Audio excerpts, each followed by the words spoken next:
Hi, welcome back guys. This is your sensei, back with another fanfiction. This is the first part of What If Neglected Naruto Got Harem. Now before starting, please give this video a like and subscribe to the channel if you want more videos like this. Now let's get into the fanfic. Death, such a simple word and yet such a powerful term. Some people would say that death is the end for every living being, while others would say that death is nothing but a new beginning, the start of a new adventure. But a few people will tell you that death is a release, a way to escape the sins and the pain that someone commits on you, or the pain that you have on mankind. One such person would have to be the man that right now is floating in a place that could only be described as a void of nothingness. After all, the only thing that could be seen was darkness. Going back to the man that was floating in this endless void, he's a young man with a face that could be considered handsome, with black short hair and black eyes with a small circle-shaped necklace around his neck. He wears high-collared black and tan robes with gold trim, along with a large, flowing white toga draped around his torso. For people that do not know who this man is, he would seem odd, but for those that do know him, his simple presence can cause panic in the heart of the bravest warriors. This is a man whose name would be recorded in history as one of the most powerful and evil beings in existence. This is the monster known as the Dark Lord Zeref. Is this place where my soul will finally rest? Was the thought going in Zeref's mind just before his mind went back to the memories of all the sins that he caused to the world, of all the pain his own creation caused, and how that same creation ended his sad life. And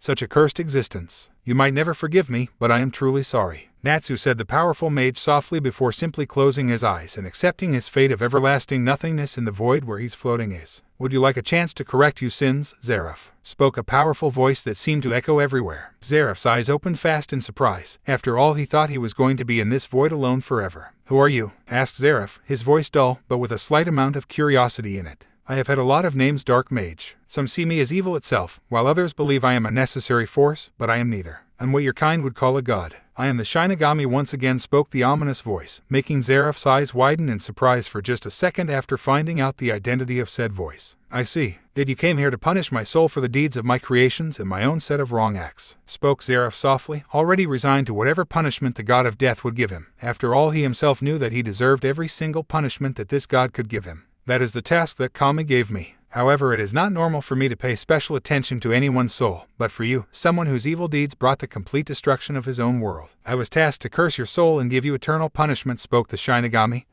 his voice completely devoid of emotion. Zeref was more than ready for something like that, so the announcement didn't surprise him at all, but the next word of the Shinigami actually did. However, unlike my foolish sister who sees you as nothing but a mistake, I see someone that could be of use to me, said the god of death, making Zeref wonder what this god was talking about. Wasn't he going to be punished? What are you speaking about? I'm saying that there is a way for you to atone for your sins in a more useful way than by just punishing you, Zeref, said the Shinigami, waiting to see if the little human would accept his offer. There is. No, such a way cannot exist. My sins are too many and too big for me to redeem myself. Don't joke with me, Shinigami, said Zeref with a little of emotion actually surging in his voice, anger. After all, he was thinking that this god of death was just joking with him just to postpone his punishment so he could enjoy himself. Don't forget with whom you are speaking to, human. Do you think I would waste my precious time with you like this? I could just send your soul to eternal punishment and be done with you, but I find you too useful for that, so I'm making you a proposition. You can either accept your fate and suffer for all eternity for your deeds, or you can accept the task that I will give you so you can atone for your crimes, spoke the Shinigami once again, actually hoping that the human would accept. After all, souls as interesting as his were not common. The Shinigami knew that by doing this he was disobeying an order from Kami herself, but he did not care. He was tired of letting everything happening by itself, but he also knew that he could not mess with the humans unless they called him, which rarely happened anyway, so he needed a proxy in the human world, one that could change things for him, and who better than one like Zeref, whose powers in his world were second to none.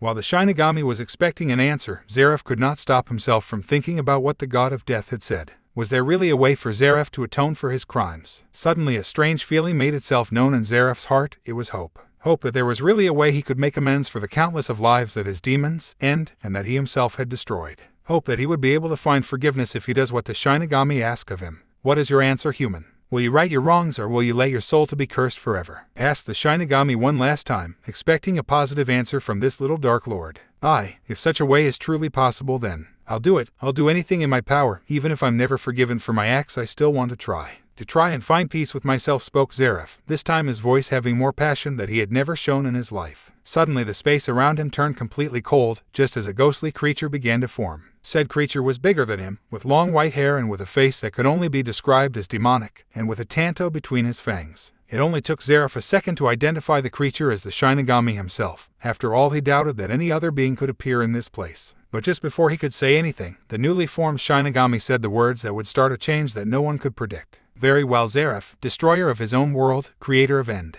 Are you ready to change the strings of fate itself? The answer could not have been more obvious in Zeref's mind. Yes. NOC. Kano Hagakure no Sato, 9 years after the Kyuubi attack. 9 years have passed since that horrible night where the powerful Biju known as the Kyuubi no Yoko attacked the village of Konoha, destroying it almost completely and killing a big part of its population. It was only thanks to the actions of the Yondaime Hokage, Minato Namikaze, that the beast was defeated. The Yondaime knew that killing a Biju was almost impossible, so he did the only other thing that could defeat it. He sealed it in the body of a newborn child. The Yondaime, being the person he is, could not bring himself to ask any other family to sacrifice their children, so with a heavy heart he sealed the Biju in his newborn triplets. The yin part of its chakra was sealed into his only daughter, Uzumaki Namikaze Mito. Meanwhile, the yang part of the chakra was sealed in the youngest of the newborn triplets, Uzumaki Namikaze Menma. For such an incredible feat, the Yondaime had to use the powerful Shiki Fujin, summoning the Shinigami himself and asking him to split the Kyuubi in exchange for his own soul. Minato was more than ready to give his own life to protect the village he loves, knowing that his wife, Uzumaki Kushina, would have been able to take care of the children even without him. So imagine his surprise when the Shinigami just brushed him off, telling him that for this job, a payment of the soul was not needed. The user of the Hiraishin no Jutsu was more than happy to be able to live with his family, not knowing of the Shinigami's true intentions. That same day, the Yondaime made the announcement that the village was saved thanks to his two children, Menma and Mito, since they were able to contain the chakra of the mighty beast. Minato told the whole village that his children were heroes and should not be treated as some sort of reincarnated Kyuubi. The village was fast to accept that. They had complete trust in the words of their precious Yondaime, and started calling Menma and Mito the saviors of Konoha. Now, 9 years after that tragedy, this day was not one full of sadness and grief, but one of joy and celebration. After all, not only was there a huge festival in honor of the defeat of the Kyuubi, but it was also the birthdays of the saviors of Konoha. Everywhere around the village people were celebrating, but the true party was at the Namikaze Uzumaki residence, where the young Mito and Menma, now 9 years of age, were having their birthday party. The house of the Namikaze Uzumaki clan was not as big as the other clan houses, but it was big enough to keep all the guests that showed up to the party. These guests were the heads of every important clan of the village along with the next heirs of said clans, and some important people to the family, such as Kakashi Hadake, Hiruzen Sarutobi, Jiraiya and Tsunade Senju of the Sannin. The party was going at full blast and everyone was having a good time, but the ones that were most happy were of course Menma and Mito. Menma Uzumaki Namikaze could only be described as a miniature version of Minato, with his spiky blonde hair and blue eyes, although his personality was more like that of his mother, Kushina Uzumaki. After all, it was hard for the boy to not pull a prank at someone when he could. In contrast to him, his sister, Mito Uzumaki Namikaze, is a carbon copy of her mother, with long red hair that reached to the middle of her back and violet eyes. Although her personality was more like Minato, calm and collected. Alongside the two birthday kids was another little girl, this one looking like she was 6 or 7 years of age. She had red hair just like her sister, with the only difference being that hers was put into twin tails, and she has blue eyes, just like her father. This girl is no other than the fourth child of the Namikaze Uzumaki household, Natsumi Uzumaki Namikaze. The youngest redhead was nothing short of a bundle of joy, always having fun with her family and with a smile on her face all the time. Yes, if someone were to look at this scene they would think that they are the perfect family, but of course nothing is perfect. After all, nobody noticed that the third birthday boy was nowhere near the house. NOC. Meanwhile, on the Hokage monument, while everyone else was having a great time, one small child had nothing but sadness and pain in his heart. This small kid had blonde spiky hair and sky blue eyes, with 3 whisker marks on each cheek, giving him a unique look. The blonde was wearing a black shirt with the symbol of his clan on the back, a red spiral, and white shorts. This boy was none other than the third Uzumaki Namikaze child, Naruto Uzumaki Namikaze. You might be asking why someone like him is here alone, and with so much sadness in his heart. Well, the answer to that is simple. Once again, just like every year, his family has forgotten about him, celebrating the birthday of his brother and sister but not his. Why does this keep happening? Why did my family forget about my birthday again? Why do they never notice me? Do they hate me? Were the thoughts that the young blonde was having in his mind right now, some tears falling from his eyes just from thinking of his family hating him. Since he could remember, his family always treated him differently. While his brother and sister were always praised with almost anything they did by their parents, he barely got them to acknowledge him. They always ignore him, and while Menma and Mito had already started their ninja training, he has not. And every time he asked for it he would get the same answer from each of his parents: we must focus on training your sibling and controlling the Kyuubi's chakra, so we can't teach you. When his little sister was born, he thought that he would finally have someone that would treat him like family, but sadly that did not happen. After all, Natsumi was able to use the Uzumaki chakra chains, something that only his mother could do, so his parents decided to start her training sooner, and now he was the only one that was excluded from the family training time. It was not only his mother and father that ignored him, his siblings were even worse. Menma was always a brat to him, telling him how weak he was and that his parents loved him more. His sister Maito would always be cold towards him. She started being like that 2 years ago, and now she barely speaks to him, and when she does, it is only just a few words. His little sister, Natsumi, was more annoying than anything, always bragging to him about every cool thing that she learned with their mother or father and acting like a spoiled child. It was not only his family that had forgotten him, but the village as a whole has forgotten that he was too a part of that family. Some of the more stupid villagers treated him like he was the Kyuubi reincarnated because of his whisker marks. Naruto was so focused in his thoughts about his family that he did not register the sounds of someone walking towards him until someone spoke to him in a soft and emotionless voice. "What are you doing here, kid?" spoke the person, making Naruto jump in surprise, not expecting anyone here at this hour. When he looked at the man, the first thing that came to mind was that his clothes were weird, and that his hair and eyes made him look like an Uchiha. It took some seconds for Naruto to actually register the question in his mind, but when he did, he answered with a voice full of sadness. "I have nowhere else to be." Naruto did not know why he was answering, but he just felt that this weird-looking man was not going to harm him, unlike some of the villagers that sometimes hit him. "Don't you have a family that's waiting for you?" "It's late after all?" asked the man softly, his black eyes focused on the child and nothing else. Of course, he already knew the answer, having watched the boy interact with his family for a while, but he wanted to kid himself to respond, just to see exactly how much pain he had in his heart. "I do have a family, but they don't care about me. They never have. They even forget about my birthday every year. No one cares about me," said Naruto, his voice full of hurt and his eyes had some tears, showing the man that he was right. The pain caused by his family was too much for the young kid, and now it was his time to act. "I see. No one should have to live like that, especially a child like you," said the man before putting his hand on the boy's head, making said kid look at him with a face now with more surprise than sadness. But before Naruto could ask him anything, the man spoke again. "Tell me, Naruto-kun." Said Blonde was even more surprised about this man actually knowing him. "Would you like to change your life?" asked the man softly, his black eyes looking directly into Naruto's blue ones. Naruto felt like this man was staring directly into his soul. What are you talking about?" asked Naruto, his voice full of doubt. But for some reason he found himself not afraid of this man, like he knew that this man was not going to harm him in any way. "I'm asking you if you would like to change, Naruto-kun. Would you like to be strong enough to never feel so weak in your life? Would you like to have someone that would care for you so that you would never have to be alone, Naruto-kun?"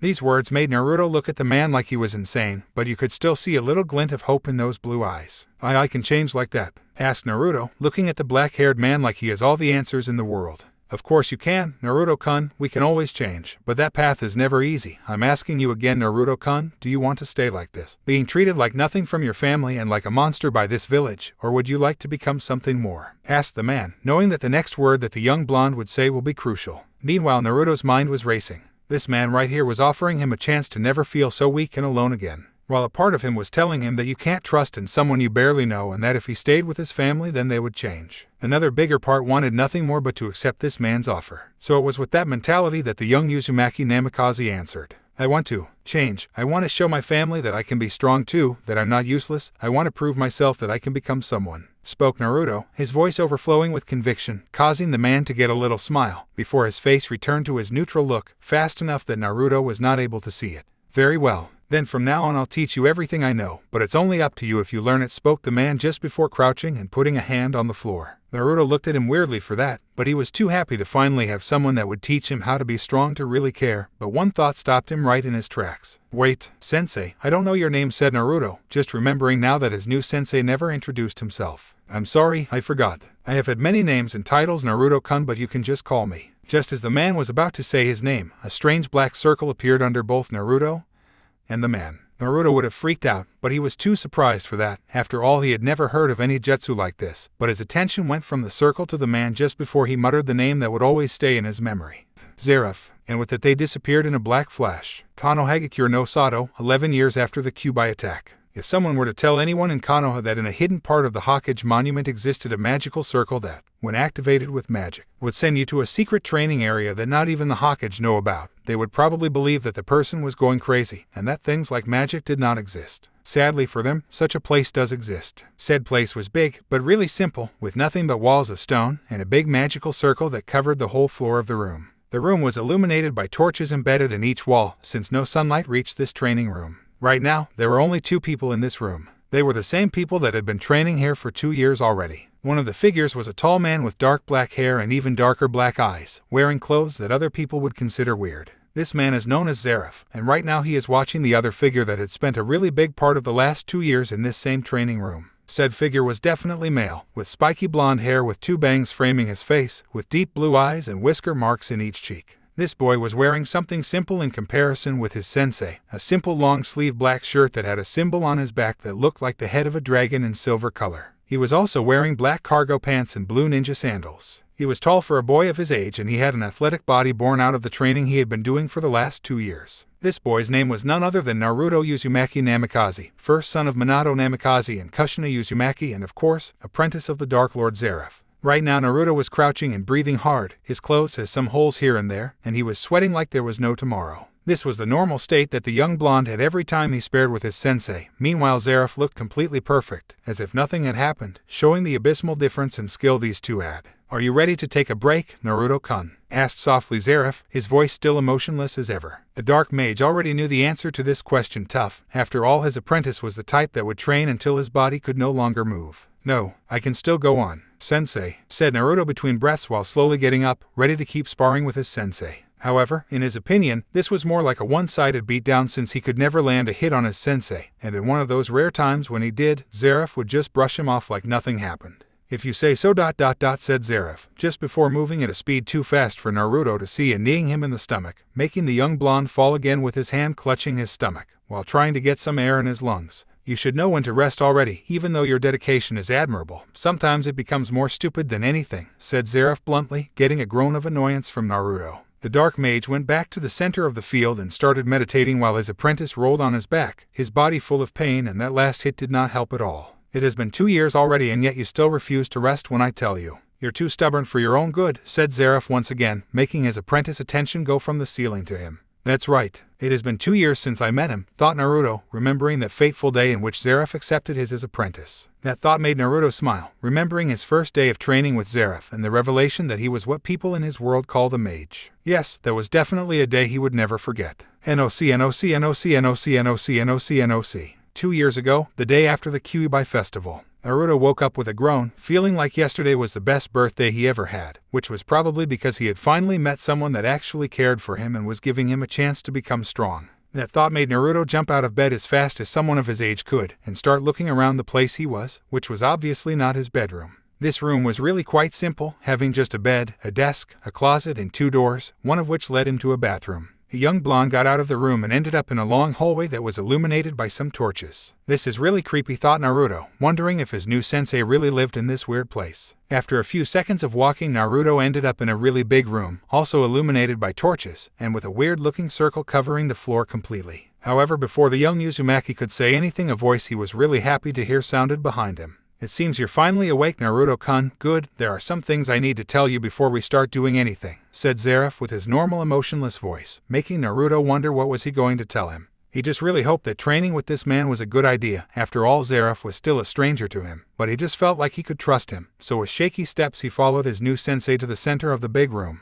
Zaref just took a seat on the floor and started meditating while Naruto just stood there waiting something to be said. After some really awkward minutes, Naruto decided to break the ice himself. "So, Zaref-sensei, when are you going to teach me how to be a ninja?" asked the young blonde, a little more energetic, excited by the prospect of becoming a strong ninja. However, that dream was basically crushed by Zaref's next words. "I'm not going to teach you how to be a ninja, Naruto-kun," Zaref said softly, opening his eyes to see his new apprentice's reaction. And just like he guessed, Naruto's reactions was priceless. His eyes were huge, while his mouth opened and closed, but no words came out of it. It was only after a minute that the young blonde was able to calm himself enough to be able to speak, although his voice came out like a squeak. "What do you mean by that, sensei? You told me you were going to teach me everything you know. Or was that nothing but a lie?" Naruto all but yelled, pointing at Zaref with his index finger like he had caught him red-handed doing something bad. The dark mage could only sigh at his apprentice's reaction. Although he supposed it was normal for a young boy to yell like that when upset about something, it did not mean he had to like it. "Yes, I told you that I would teach you everything I know, but I never said that I would teach you how to be a ninja, did I? But what are you going to teach me then?"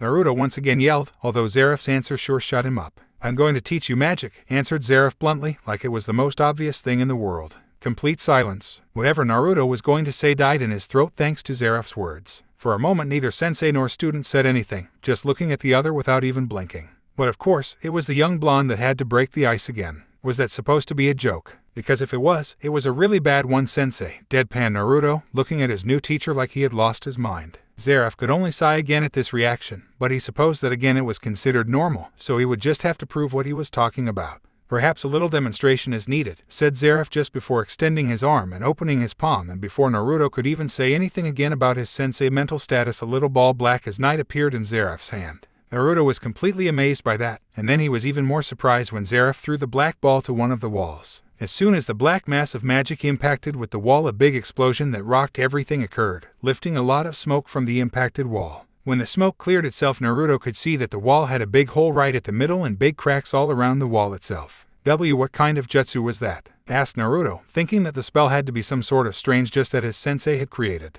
That was not a jutsu, Naruto-kun, it was magic, answered Zeref, preparing himself to answer the many questions that Naruto was going to have. But that's impossible, magic is not real. I mean, it can't be, right? Refuted Naruto, sounding a little doubtful at the end. Zeref sighed one again and motioned Naruto to sit at the floor. This might take a while, Naruto-kun, but I will explain everything to you. And explain he did. Zeref told Naruto everything, from how he was from another world and was brought here to redeem himself to how magic worked in his world. Meanwhile, Naruto was giving Zeref his full attention, sometimes asking a question or making comments about certain things. Even though Zeref didn't want to lie to his new apprentice, he decided to not tell him about his world's destruction by the hands of his own creation. At least not for now, fearing a little bit the reaction that the young boy may have and that he might ended up fearing magic, or worst, Zeref himself. By the end of the tale, Zeref had to admit that he was impressed by Naruto's understanding. Not only he understood everything Zeref said, but he also made some pretty deep comments about magic itself. After the whole explanation was told, Zeref just stood there, waiting to see if Naruto was going to ask anything else, which of course the blonde did after thinking for a few seconds. But sensei, how am I going to learn magic when I don't have a magic container in my body? Naruto asked, still thinking about everything Zeref had just said. He had to admit that his new sensei's story sounded really crazy, but since he did demonstrated some magic while explaining, he really had no other choice but to believe it. Although that did not mean that the young blonde did not have any more questions. What did his sensei do in his old world that was so bad for him to want to redeem himself? And how exactly was he sent to this world? Naruto really wanted some of those questions answered, but he decided not to ask, thinking that his sensei was not ready to tell him that, so he would wait as much as he could for those answers. You're correct, Naruto-kun, people in this world can never learn how to use magic since they don't have a magic container filled with magical power, just like I can't use any jutsu since I don't have any chakra in me. There is also the fact that this world doesn't have ether nano, which is necessary to be able to refill a mage's magic container after using magic. Zeref answered, not worrying at all about this problem since he had already a plan for Naruto to use magic, although it might take a while for that to work. But then how am I going to learn it if I can't use it? And if there is no ether nano in this world, then how are you refilling your magical container, sensei? Asked Naruto once again. Don't worry about that, Naruto-kun, I promise that when the time is right you will be able to use magic, just leave it to me. And about your second question, I have found that there exists a third type of chakra in this world that comes from nature itself. And after a lot of trial and error I was able to use said natural energy to refill my magic container by meditating, Zeref answered, thinking about some of the most weirdest things that happened when he was experimenting with natural energy. Those were days that the Dark Lord was going to take to his grave. Then what are you going to teach me now? We'll start first by training your body, mind and spirit, Naruto-kun. Let me remind you, Naruto-kun, that once we start there is no going back, understood? Zeref said, just before the big magical circle that was on the floor flashed with energy, illuminating the whole room with purple light. Naruto watched the circle, surprised, but then his gaze went to his sensei's eyes, knowing that this man was analyzing him completely, seeing if he was going to doubt or second-guess his decision. But the young blonde had already decided that he was going to become strong. It did not matter if he learned magic instead of jutsu, so that he could prove everyone, and more important, himself, that he was not useless and that he could be strong even without his family's help. So it was with nothing but determination in his eyes that the young soon-to-be mage answered his sensei's question. Yes, and thus the training began. NOC.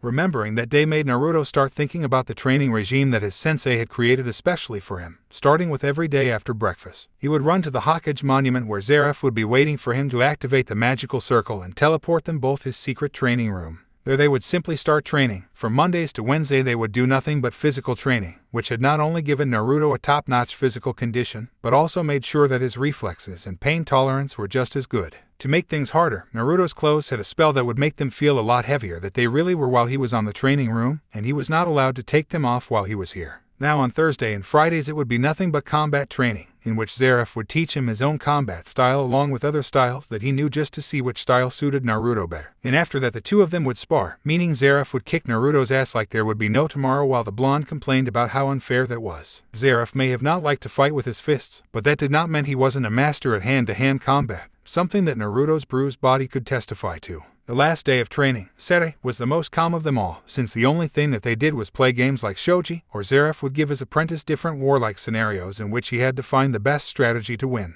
After that the both of them would sit and meditate, something that Naruto was not very good at the beginning, and every time he moved or made a sound Zeref would smack him in the head, something that got a lot of curses in return from his apprentice. Sundays would be Naruto's free day in which Zeref told him he could do anything, but he could not come to the training room that day. So Naruto normally spent it doing chakra exercises in some empty training ground, since Zeref told him that just because he would be learning magic it did not mean he should forget about jutsus completely, since being able to use both was an advantage that Naruto should not throw away. So Naruto spent a good part of his free day doing chakra control exercises and practicing some of the most easy jutsus like the Kawarami no Jutsu, Bunshin no Jutsu and Henge no Jutsu that he had read about in some scrolls that Zeref had given to him. Naruto had to admit that he was a little skeptic at the beginning about using magic, since he did not have a magic container like his sensei, but those fears were whipped away by what Zeref did to him just a year after beginning his training. That was the day he became a mage after all. NOC.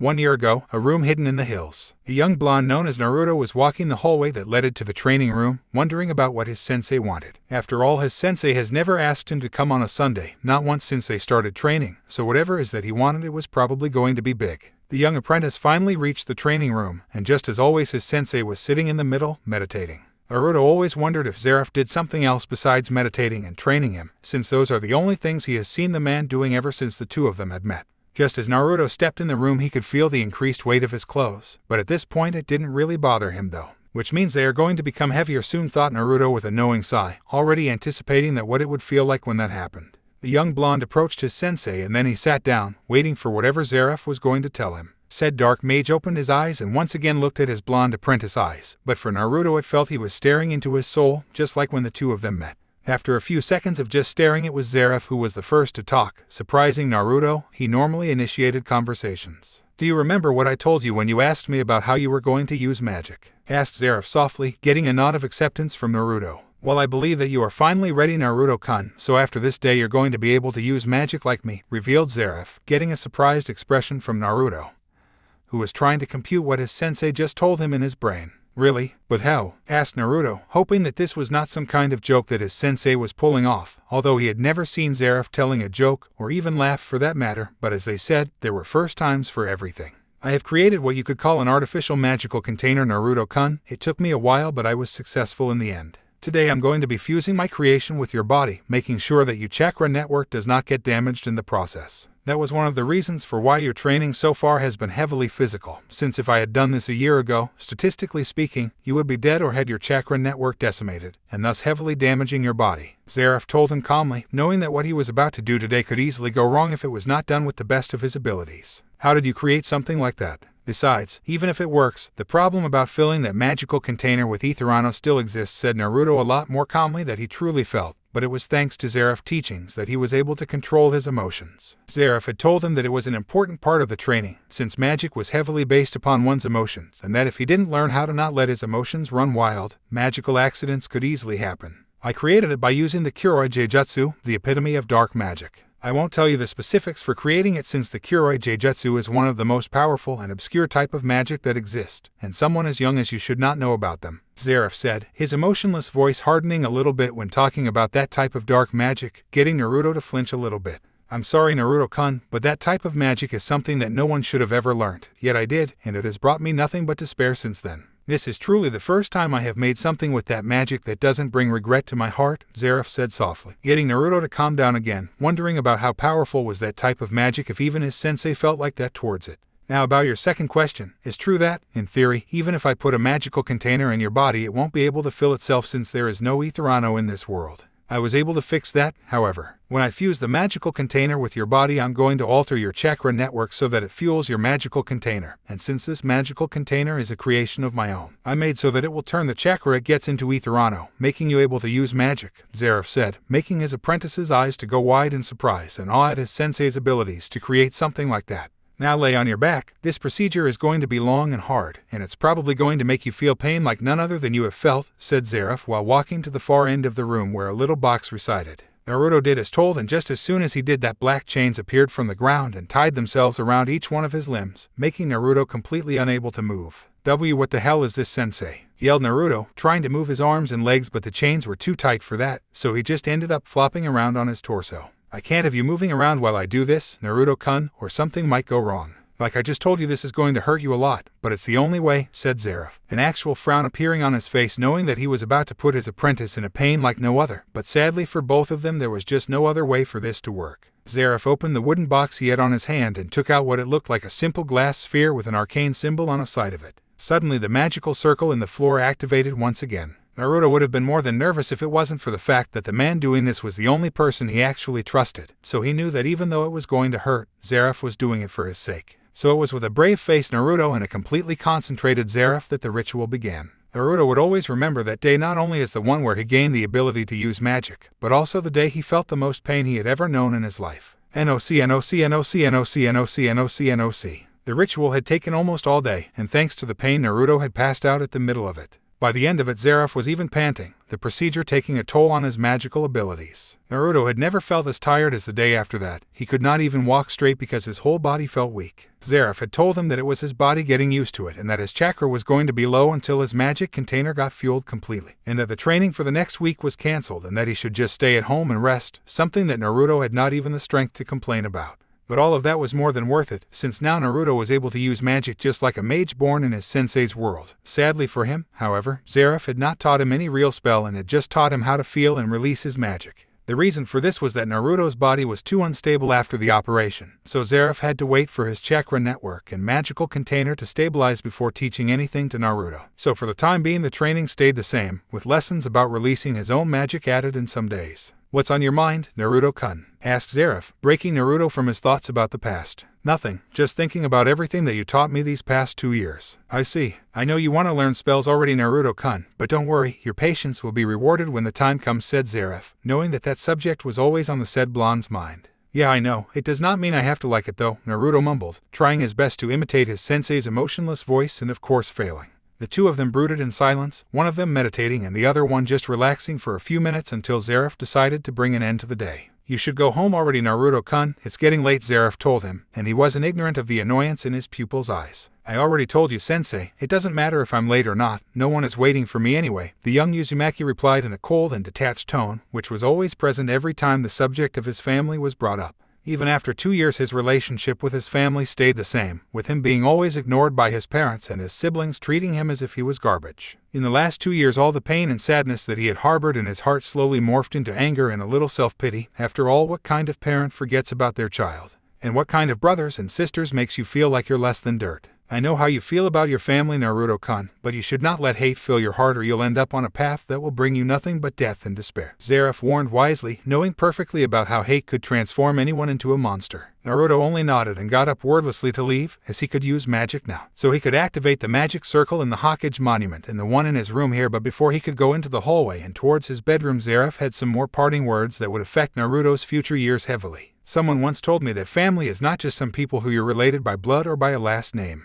That family are those people that you would gladly protect with your life. And that is the path to true power, through those bonds, said Zeref, remembering about the words that a certain short blonde guild master had told him. Naruto just nodded once again without even looking back and started walking again towards his bedroom, where the magical circle was, Zeref's words resonating in his mind. NOC, NOC, NOC, NOC, NOC, NOC, NOC. The moon was already high in the sky by the time Naruto got to the house his family resided in. He refused to call this place home. There was nothing here that even remotely called or comforted him, to the point that Zeref's training room seemed more like a home than this place. As soon as Naruto walked into the house, he was greeted by the sound of his family eating happily. Then, against his better judgment and because of his curiosity, he decided to just take a quick look, and what he saw brought pain to his heart. His family was eating joyously, both Kushina and Minato listening patiently to the numerous things Menma, Mito, and Natsumi had done that day. Naruto's heart twisted at seeing how happy they were without him. There was not even a chair for him in the dining table, not that he expected there to be one. Naruto consoled himself, but it still hurt to know that the supposed family that should love you and guide you in life had forgotten completely about your existence. So it was with a heavy heart that Naruto entered his room, once again his sadness transforming into anger, but he crushed that feeling as fast as it appeared, remembering the words of wisdom that his sensei had imparted onto him.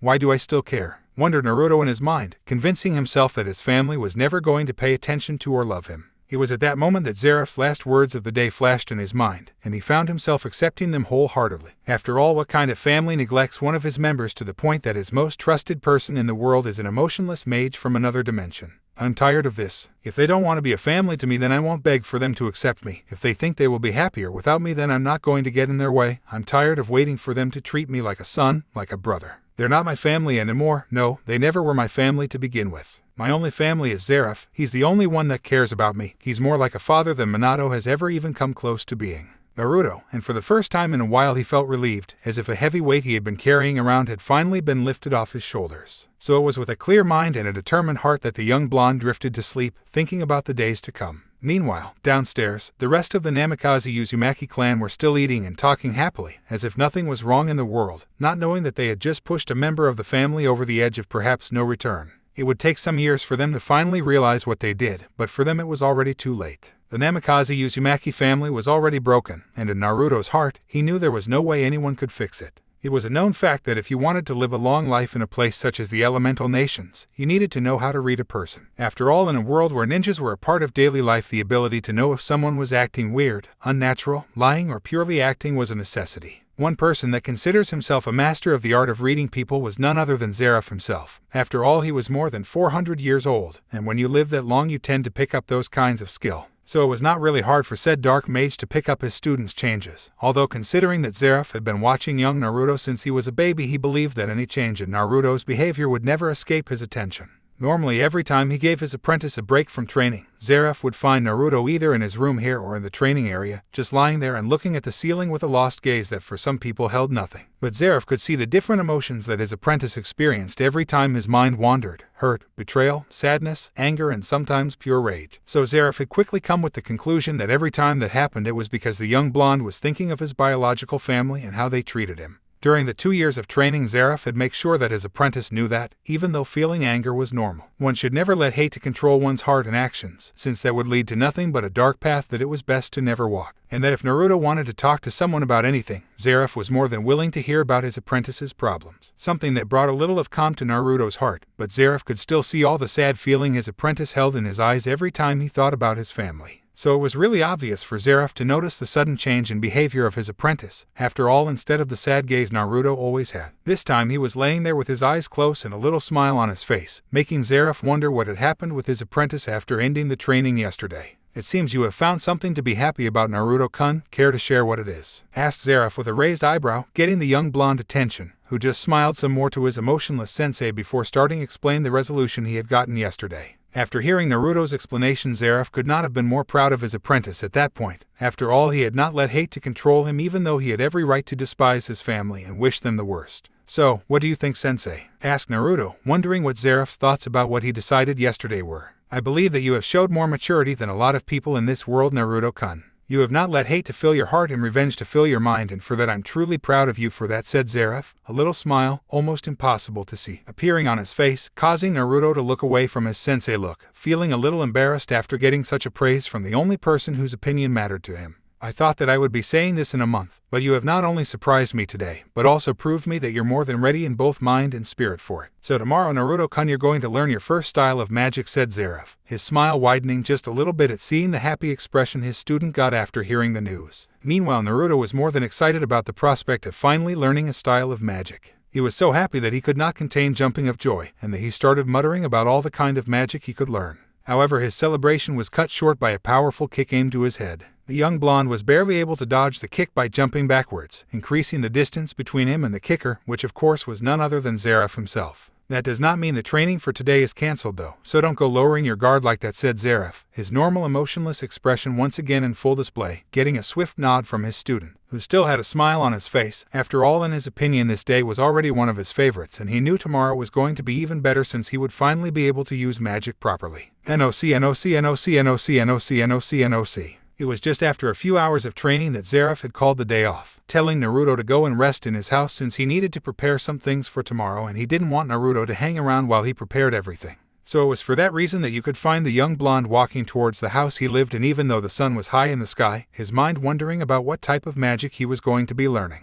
Of course, the most logical choice would be dark magic, but he knew that he probably wasn't ready for such a dangerous type of magic, so he could only guess what Zareth had in mind for him to learn tomorrow. While walking, Naruto could feel some of the villagers' glares that were directed in his way, and he didn't have to think hardly to know the reason for those glares. It's incredible how hate can truly blind someone. Just because I have whisker mark in my cheeks does not mean I'm some sort of demon, but I guess some people are just stupid like that, thought Naruto, annoyed by these people who had decided to concentrate the hate they felt toward the Kyuubi on him. He of course knew that he was not the Kyuubi reincarnated, and when he asked Zareth about his whisker marks, he told him that it was probably a side effect of being in his mother's womb while she was the Jinchuriki of the Kyuubi at the time, and that any person that blamed him for the deeds of the Kyuubi was nothing but a simple-minded fool whose hate would forever poison his heart. Going back to Naruto, the young blonde had finally left the commercial district and entered the clan district of the village. Just like its name indicated, this was the general area where the clan's houses resided. The bigger ones had to be both the Hyuga and the Uchiha clan, since they had a district of their own. It only took a few minutes for Naruto to reach the Namikaze Uzumaki clan's compound.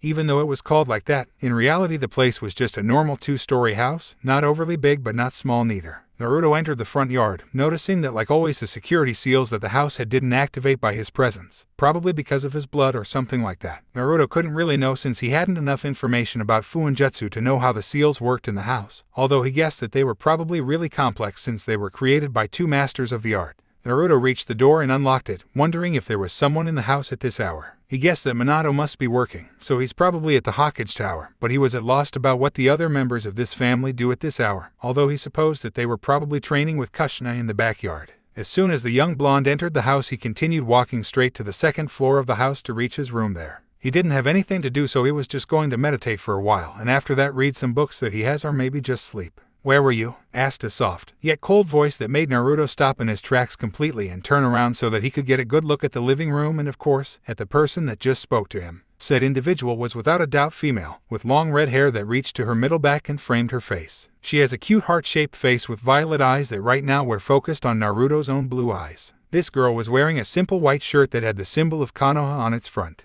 She was also wearing ANBU pants that she normally used for training and some blue sandals. The girl was sitting in the couch, a scroll lying in her lap, probably something that she was reading before our blonde hero entered the house. This girl was of course none other than Uzumaki Namikaze Mito, first daughter of Namikaze Minato and Uzumaki Kushina, and of course holder of the young part of the Kyuubi's chakra. Now Naruto was getting better at controlling his emotions, but he was not even close to the level of control his sensei has. So it was no surprise that the young blonde got a surprised expression on his face after seeing who was asked about his whereabouts. After all, he could not even remember the last time he talked to his sister, let alone any time she started the conversation herself. Of course, his sister was not always like that towards him. No, all of that started when they were 7 and she suddenly started to ignore him. She never talked to him unless she really needed to, and she always acted like he was not there. Before that started, she was actually really nice to him. She would play with him and even defended him whenever Mema insulted him. It really hurt Naruto to see how the one family member that treated him like a real family suddenly turned into a cold girl that didn't give a crap about him, and he always wondered why she had changed her attitude towards him so much. The young apprentice of Zareth had to take a few seconds to shake the surprise out of his face before answering the lie his sensei had told him to say if anyone ever asked about where he was at this time. Something that had never happened though. "I was at the library," answered Naruto, doing his best to keep his face neutral and to not let anger get in his voice. This answer got nothing but a nod of acceptance from his sister just before she went back to reading her scroll. Since, in Naruto's opinion, the conversation was over, the young blonde continued his path towards his room, not seeing that, until he got out of sight, his sister's eyes were watching him with a lot of intensity. Of course, he also missed when her eyes turned from her cold one to one that showed her real emotions towards her brother. Ones of sadness and regret. NOC.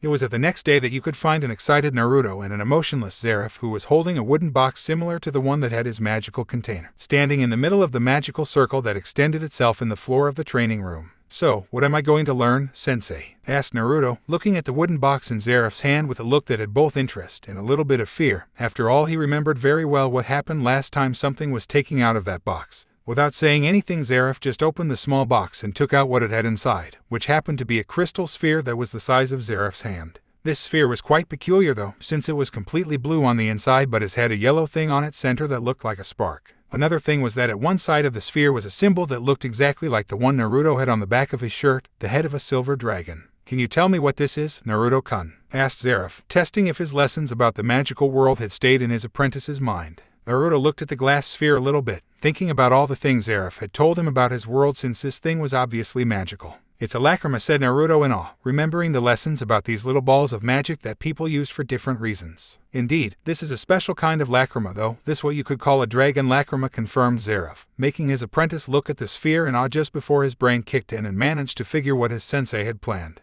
Does this mean that the style I'm going to learn is Metsuryu Maho? Asked Naruto in complete astonishment. After all of types of magic there is, and his sensei was going to teach him such a powerful lost magic. Yes, Naruto-kun, I decided that before teaching you my own style of magic you need to learn something different, and since the advantages of this type of magic can't be denied, I decided that it would be a good style for you to learn, answered Zeref in a matter-of-fact kind of tone. Now, as you already know, Naruto-kun, a dragon lacrima, after being infused in a mage's body, allows him or her to use Metsuryu Maho just like if they had been training with a real dragon. That's what we are going to be doing today, fuse this lacrima with your body, turning you into a second-generation dragon slayer, continued Zeref, waiting to see if his apprentice had any question before continuing. Incredible, I'm going to be a dragon slayer, muttered Naruto, looking at the crystal ball like it was a deity, which it probably was to him. Sensei, what kind of element does that lacrima holds? Asked the young blonde, more than curious about everything related to the sphere that will allow him use such a powerful magic. This lacrima holds the element of lightning, Naruto-kun, which means you're going to be learning Kaminari no Metsuryu Maho, said Zeref, although he still had another thing to say before fusing the sphere with his apprentice. Before we start the fusing process, Naruto-kun, there is something else you should know. This lacrima holds something else besides the magic of a dragon. It also holds a soul, Naruto-kun. The soul of a dragon, revealed Zeref, shocking his apprentice to the core. What? But how's that possible, Zeref-sensei? Asked Naruto, not understanding at all how something like that was possible. After all, even if you found a way to seal the soul of a dragon in a lacrima, there still was the fact about founding the soul itself. After all, there were no dragon in the elemental nations. Right? You must understand something, Naruto-kun. Dragons are beings whose strength is second to none.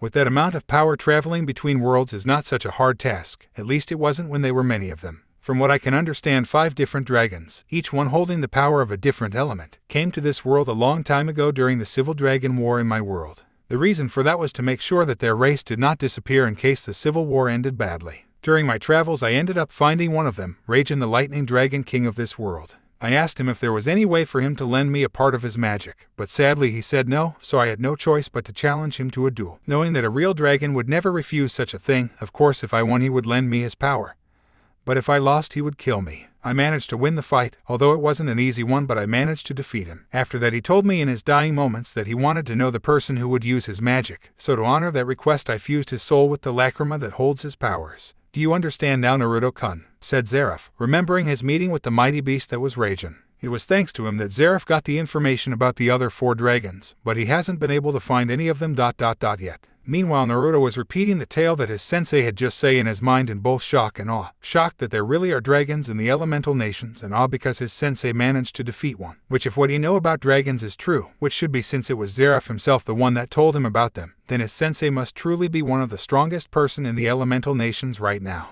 Is the soul inside the lacrima going to affect the process, sensei? Asked Naruto after thinking about everything his sensei just told him, wanting to know exactly what was going to happen when the orb of crystal and him fused. Yes and no, Naruto-kun, I can assure you that the process itself won't be a danger to you, even with the soul in the lacrima, but I can also tell you that you will probably have to meet with Raijin himself. After all, that was the reason that I placed his soul in lacrima in the first place, answered Zeref, wondering how the meeting between his apprentice and the mighty dragon was going to be. Of course, after hearing that, Naruto got a little nervous since he would be meeting a dragon of all beings, but he didn't have anything to lose at this point, so it was like that the young blonde asked his sensei to start the procedure. Very well then, and don't worry, this is not going to be as painful as the last time we did something like this, assured Zeref just before the magic circle once again sprang into life. Naruto just laid there on his back, watching how his sensei brought the sphere of power close to his chest and another hand to his forehead. That was the last thing the young blonde saw before he passed out completely. His last thought was in how this time there was no pain. NOC. Naruto woke up with one hell of a headache, feeling the rocks that were in the floor too annoying for his like. Wait, rocks? That thought made Naruto jump out in surprise and start looking at his surroundings, and it only took a look for him to realize that this place was not the training room he was just a second ago. This place looked like a freaking wasteland. The ground was full of little rocks and you could see some dead trees here and there, and if you looked up you could see the white moon in a completely black sky, with not even one star up there. Not knowing what to do, the young soon-to-be Dragon Slayer decided to just walk and see if there was any clue of where he was. After all, the last thing he remembered was being in the training room while Zeref started fusing the dragon lacrima with his body. After a few minutes of walking, Naruto was getting more annoyed than anything. Why? Simple. He could swear he had passed the same damn tree like 5 times already, and that was making him a little mad. By the 6th time, the young blonde was more than ready to punch the stupid street, just to see if his training had paid off. However, before Naruto could have his righteous revenge upon the unfortunate dead tree, he was stopped by something that sounded like wings flapping, and when the young blonde turned around he saw something big enough that his shadow covered Naruto completely just before the strange being landed a few meters away from the blonde, lifting some dust that was easily swept away by another flapping of the mighty creature's wings. Now Naruto had a good look of the creature and he was more than awed by the magnificence of this being. Said being was now standing proudly in front of Naruto, its 4 paws holding its massive body easily.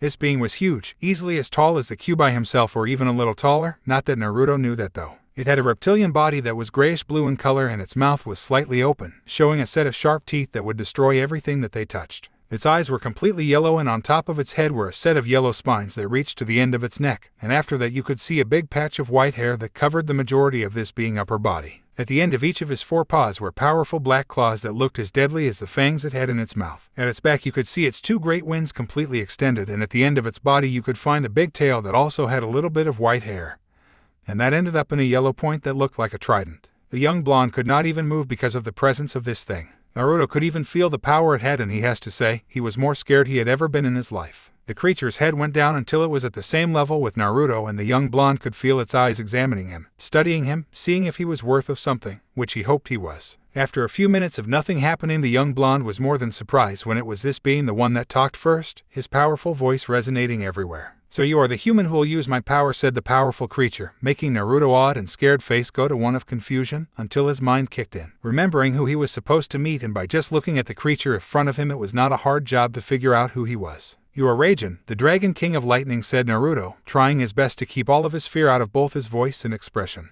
"Correct, little human, my name is Raijin and that is my title. Although I guess I should say it was my title since I'm already dead after all," confirmed the powerful dragon. "Do you hate my sensei for killing you?" asked Naruto out the blue, and he kicked himself mentally for allowing his curiosity to get the better of him. After all, he didn't want to upset someone that could eat him. "If you mean Zeref, then no, there is no reason for me to hate him. It was me the one that accepted his challenge after all. My debt, it's my own fault for losing to a human, not to the human that bested me. Although I'm both surprised and happy to see that he accepted my dying request," said Raijin, making Naruto release an air he didn't know he was holding, completely relieved that this dragon didn't hold any grudges toward his sensei. "He told me that your last wish was for you to meet the one who will use your magic," said Naruto, a little more calm this time. "Indeed, I wanted to know the one that would continue using my powers even after my death," the dragon confirmed, his head then coking to the side a little bit. "What is your name, little human?" "My name is Naruto." "Nice to meet you, Raijin-san," answered the young blonde with a friendly smile on his face, getting a more predatory smile from Raijin, or at least that what it was in the young blonde's opinion.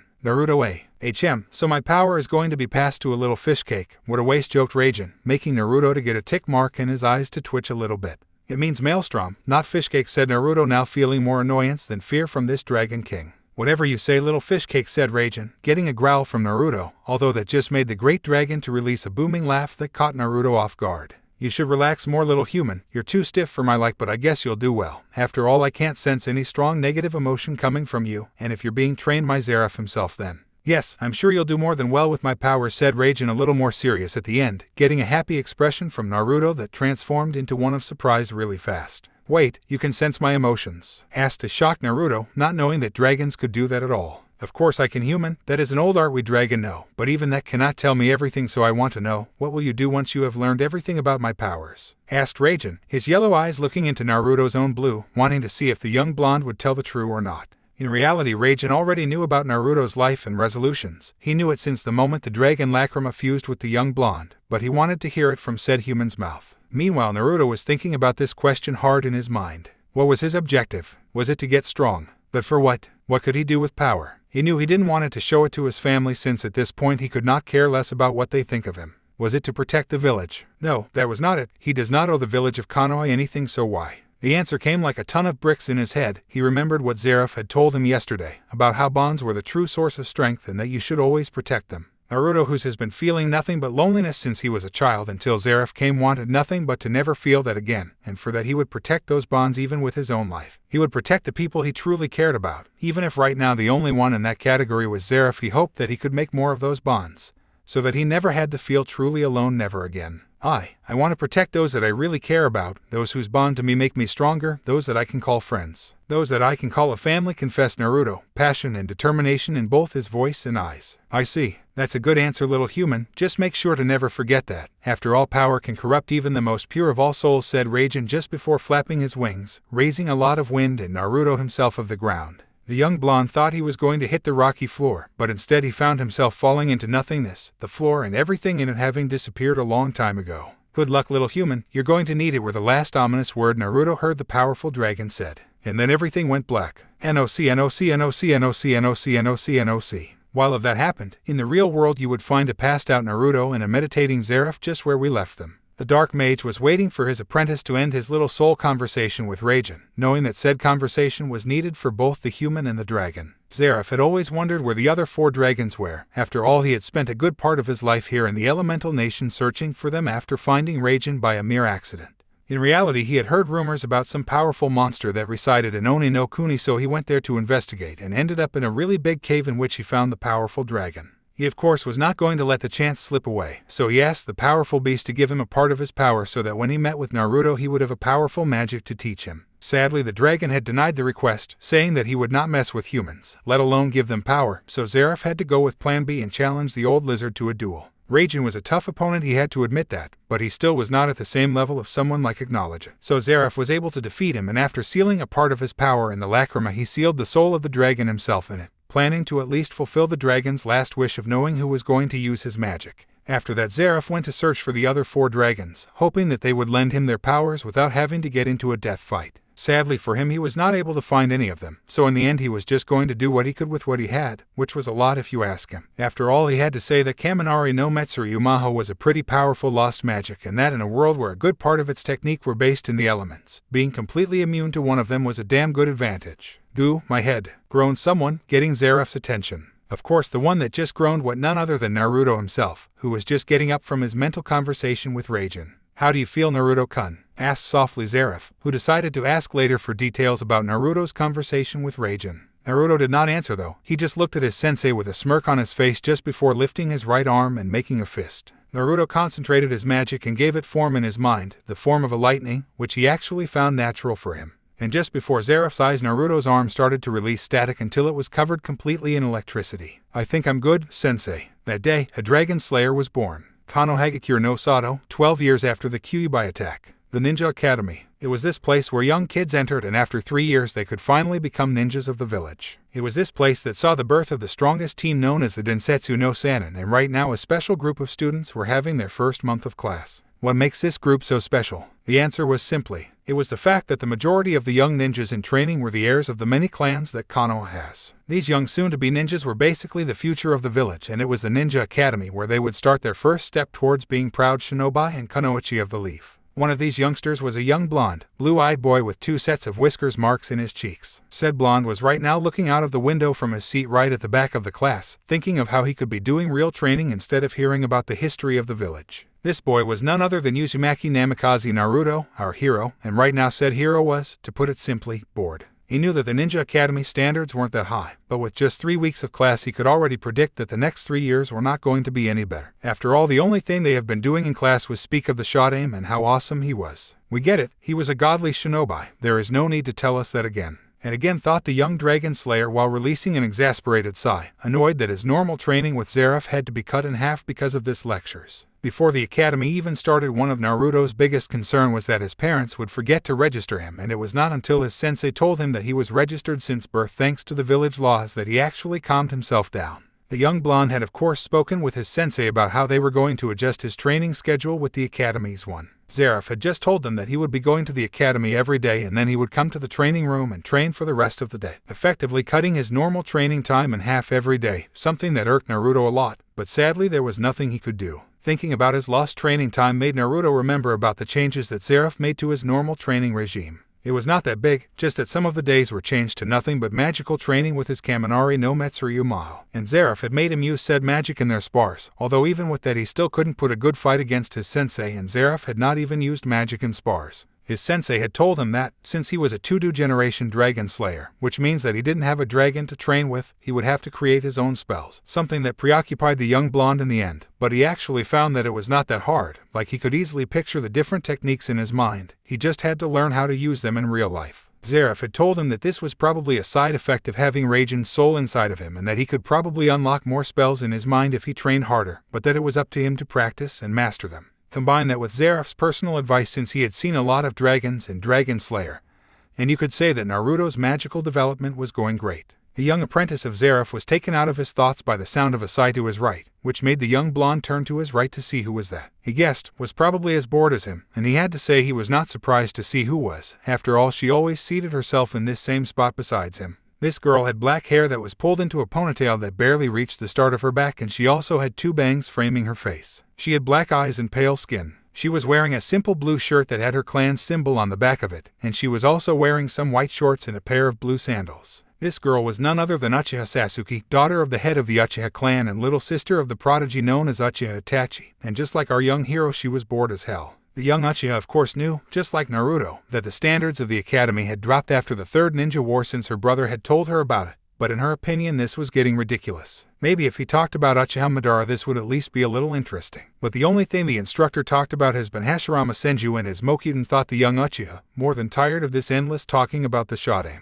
It was really no surprise that she was more interested in Uchiha Madara than Senju Hashirama. After all, the man has been her idol since she could remember. Sure, he was considered a traitor to the village, but no one could deny that he still is considered the strongest Uchiha, and power like that was something that Uchiha Sasuke wanted to achieve more than anything. Now if only she managed to become that strong without the whole exiled from the village and fighting the Hokage thing that Madara was famous for. The young black-haired girl was taken out of her thoughts by the feeling of someone watching her from her left. But when she turned, the only thing she saw was the young blonde that always sat on that spot reading a scroll, completely ignoring the lesson of the Chunin instructor. Sasuke herself had to admit that she had never spoke to the first son of the Namikaze Uzumaki clan. The reason for that was actually quite simple: tough. Making friends was not her strong part. In fact, from all the other kids in this class, the only one she talked to was Maida. And that's just because the two of them have been friends and kind of rivals since she could remember, which was because the strong friendship her mother Mikoto and Maido's mother had. The reason for her always sitting here was simply because there were no other spots the first day of class, so she had to sit in the last spot, which was of course the one she's sitting next to the right of young Naruto.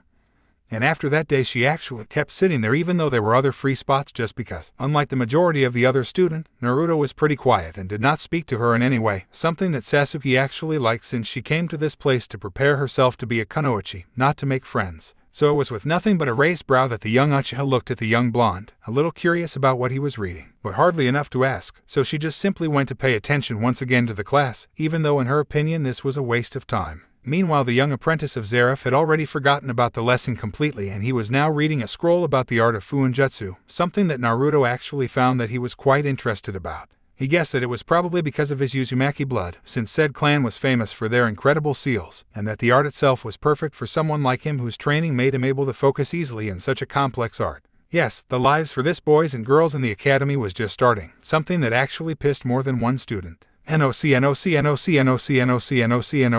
Thank Kami were the thoughts of many students that are leaving the academy since the class was finally over. One of these students was Naruto himself, who was more than happy to end that boring torture they call lessons and finally go to do some real training with his sensei. The young blonde started walking towards the place where the magical circle was, but he was not going to the Hokage monument this time though. Naruto entered one of the residential districts of the village after walking for a while. Then after more minutes of walking he entered into an abandoned alley, and after making sure no one was watching him he used Henge no Jutsu to make himself look like a normal middle-aged man with brown hair. brown eyes, and a little goatee. After that, Naruto went out of the alley and went to a little apartment that was part of a building that had more apartments. He took out some keys and opened the door, showing a simple apartment that had nothing but a little kitchen, a table, a door that led to a bathroom, and at the far end a little bedroom with nothing but a bed. The young blonde released the jutsu, and without hesitation he just went to the end of the bedroom, and there he just pressed his hand against the wooden wall, in which as soon as he did it a magical circle actually appeared, making Naruto smile a little bit. This apartment was actually one of the gifts Zeref had given to him a few weeks before starting the academy. Zeref had given Naruto this little apartment for two reasons. One, because it was more close to the academy, which would help Naruto. And the second reason was simply because Zeref wanted to take Naruto out of his family's house,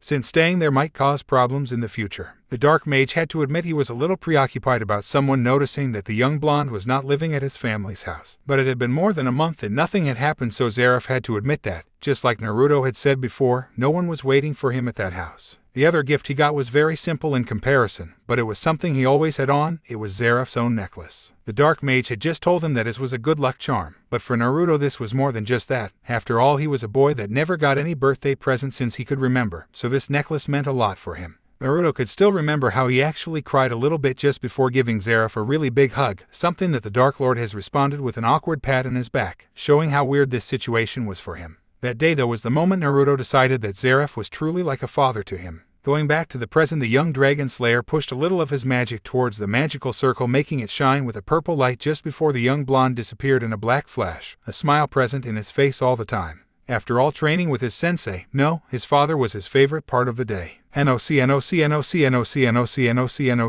Kano Hagakure no Sato. 1 month later. Sasuke Uchiha was one frustrated girl. Why, you may ask? Because her Oni-sama had promised her that he would help her with her training with Kunai, Shuriken, and Katen Jutsu, but he had gotten a mission at the last moment, making him unable to help her, something that pissed her off to no end. Don't misunderstand, Sasuke knew that her brother had a lot of responsibilities as a member of a NBU, but still this has been the third time he had cancelled their training, so it was normal for her to feel frustrated as this. It was because of that reason that you could find the young Uchiha walking toward a training ground in which she could practice alone on a Sunday, a scowl present on her face. Of course, she could have gone to any of the training ground that her clan had, but today she really just wanted to burn something a little bit, and she decided that it was better to do it alone where no one would watch her unleashing her fury. So it was with that mentality that she went to a training ground which she knew was empty almost all the time since no one used it. So it was really surprising to the young black-haired girl when she actually found someone in this place, doing what it looked like taijutsu training.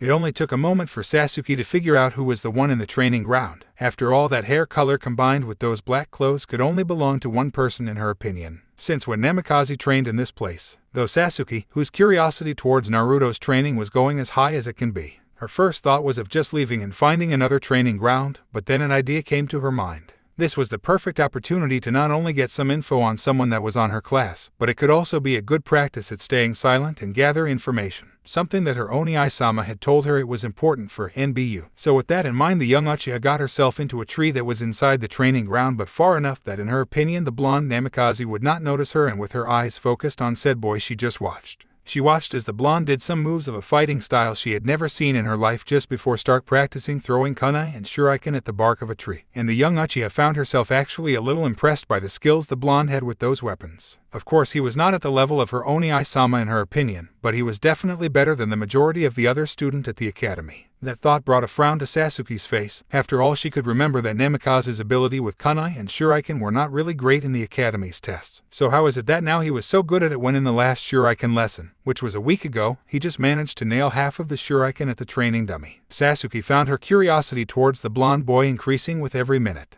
It was after a few minutes of practicing with the normal ninja tools that Naruto went to the middle of the training ground and started meditating. Something that confused Sasuke a lot. After all, she knew about the art of meditation, but she didn't know that someone of her age already knew how to do it. The young Uchiha was just about to leave to her house to ponder the mystery that Uzumaki Namikaze Naruto was, maybe even ask Mito about it, since she was his sister, but a calm and monotonous voice stopped her right on her tracks. Spying is rude, you know. Those words made the young Uchiha turn around just to see that the young apprentice of Zeref was still in the middle of the training ground, although his eyes were open and they were looking right at the spot in which she was hiding, making Sasuke's eyes open wide in surprise. After all, she had hidden herself perfectly, so how did Namikaze find her? The young Uchiha girl had two options at that point. She could both run away and act like this never happened, or she could confront the blonde Uzumaki Namikaze boy and see if she could get any information. It took less of a second for her to decide. Naruto had his gaze completely focused on Sasuke since the moment she stepped down from the tree until she got just in front of him. Her arms were crossed over her chest and a scowl was still present on her face. "What do you want, Uchiha?" asked Naruto in the same voice from before after standing up, his eyes looking directly at Sasuke's with a bored gaze, something that annoyed Sasuke a little bit. "What were you doing?" asked Sasuke, ignoring Naruto's question completely, something that just made Naruto's brow to rise a little bit in interest before answering. "Training." "And since when were you so good at throwing things?" asked Sasuke a little forcefully, wanted to get to the bottom of this fast. "That's none of your concern, Uchiha. You should just leave already," answered Naruto, annoyed about Sasuke, but he didn't show it. Meanwhile, the young Uchiha was growing impatient. She wanted to know exactly how strong was this guy since apparently the skills he showed in the academy were fake. After all, no one gets that good in just a week, so she got to the conclusion that, for some reason, this guy was hiding his real skills. But why though? Sasuke was going to find out tough, and after a few seconds she thought of a way to see if her theory was true. "Fight me," said Sasuke with a glare directed at Naruto, although this just got another razor brow from the blonde. "Excuse me, you heard me. Fight me," said Sasuke with more steel in her voice. Her plan was actually simple, to fight him and see exactly how strong he was, just to see if he was really holding back at the academy. After all, the student have already spared once there, and if she remembered correctly, Naruto had not done it really good against Kiba and Yusuke when they fought. While Sasuke was expecting an answer, Naruto was just about to just say no, but a thought stopped the blonde in his tracks. "This might be a good chance to test exactly how strong I am," thought Naruto, who wanted to test himself with someone else than Zeref. After all, sparring with him will always end in the same result, a calm Zeref and a beaten Naruto. And since he could not show his real strength in the academy because his sensei had made it a task for him to stay under the radar in the academy and not showing off, which meant that he had to control his own skills and act like a regular student, not too good but not too bad neither. When he asked Zeref about why he had to do this, he just told him that control is a tool that must be used at all times, and that deception was a ninja's #1 weapon. So Naruto had no other choice but to accept that and control himself at the academy, which meant that right now he finally had an opportunity to test himself a little bit. "All right," answered the young blonde, getting a surprised expression from the Uchiha, before it turned into a little smirk with obvious confidence in her eyes. After all, even if she thought that Naruto was stronger than what he showed in the academy, there was still no way he was stronger than her, and after she beats him she could ask all the questions she wanted.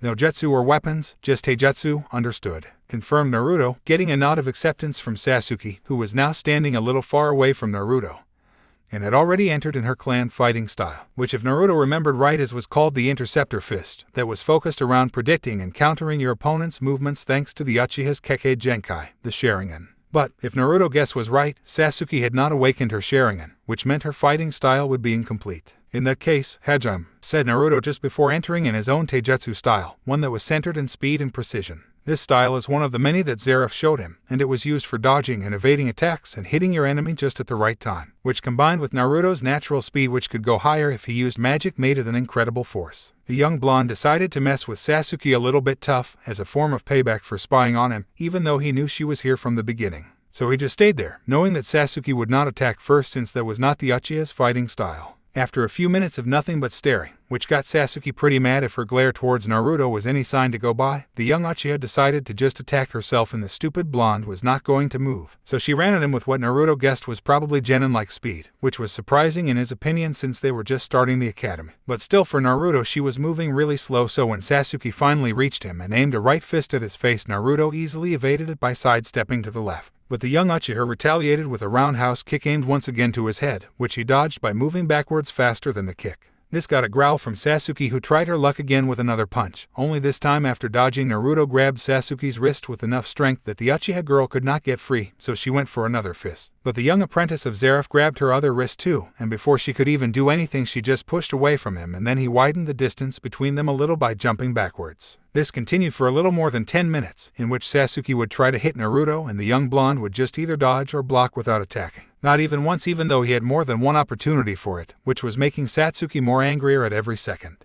After 15 minutes of sparring, the young blonde decided to put an end to it, so when the next punch from Sasuke came, he once again grabbed her wrist and twisted her arm and her back too fast for her to see. Then he used his legs and pushed Sasuke, making her fall face first into the ground. "Do you yield?" asked Naruto, twisting Sasuke's arm a little more to prove her that this little fight was more than over. Sasuke murmured something under her breath which Naruto didn't hear really well. Was that? I said that a yield, now get off me, you baka, yelled Sasuke, more than angry for being bested so easily by someone of her age. Said someone accepted that and released Sasuke from his grip before standing and offering the young girl a hand to help her, which she just slapped away before actually storming out of the training ground with a heavy scowl on her face. And if Naruto heard her right, her last words before leaving sounded like, "This is not over." Naruto had a confused expression in his face all time though, his confusion getting to his mouth in a single comment. Was it something I said? Let it be known that Uzumaki Namikaze Naruto was not the best when working with people. He blamed that to his sensei though. NOC.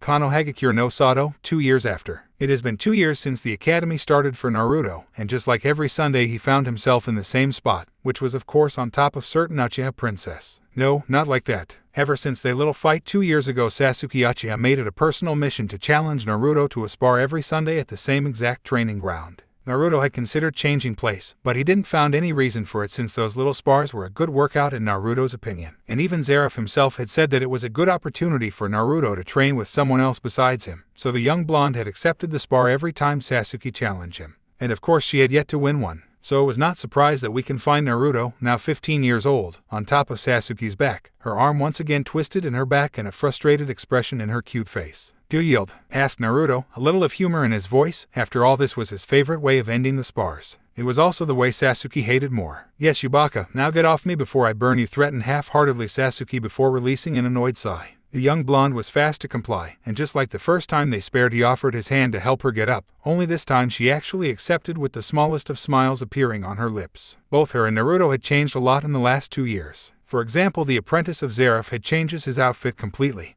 He now wears a sleeveless black shirt with a black jacket that has white lining along the edges. Said jacket had long sleeves and was being connected at the top with a button and falling slightly short of waist length, making it possible to see his black shirt. At the back of said jacket there was the same symbol that his old clothes had, the head of a dragon in silver color. Naruto also had some black ANBU pants with his kunai holder in his right leg and a pair of black ninja sandals. He also wears black fingerless gloves, and the necklace Zeref have him was proudly in his neck and over his jacket.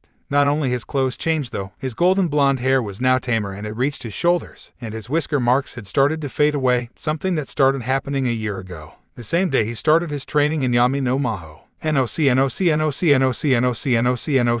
1 year ago, Zeref's training place. "Seriously?" asked an excited yet nervous Naruto at his father figure, getting a nod from said dark mage. "Yes, Naruto-kun, today we'll start your training in Yami no Maho," confirmed Zeref, getting Naruto's eyes to get full with excitement at finally learning the magic that his sensei uses. But he instantly went to have a serious face as soon as he saw that Zeref was even more serious than normal, which meant that whatever he was going to say, it was really important. "First, I'm going to explain exactly what you're going to learn, Naruto-kun. What I'm going to teach you is Yami no Maho in its purest form, which means, Naruto-kun, that you are going to learn how to use the darkness you have in your heart at its full capacity," explained Zeref. And he then used his hand to stop Naruto from speaking, since he knew the young blonde would probably say something.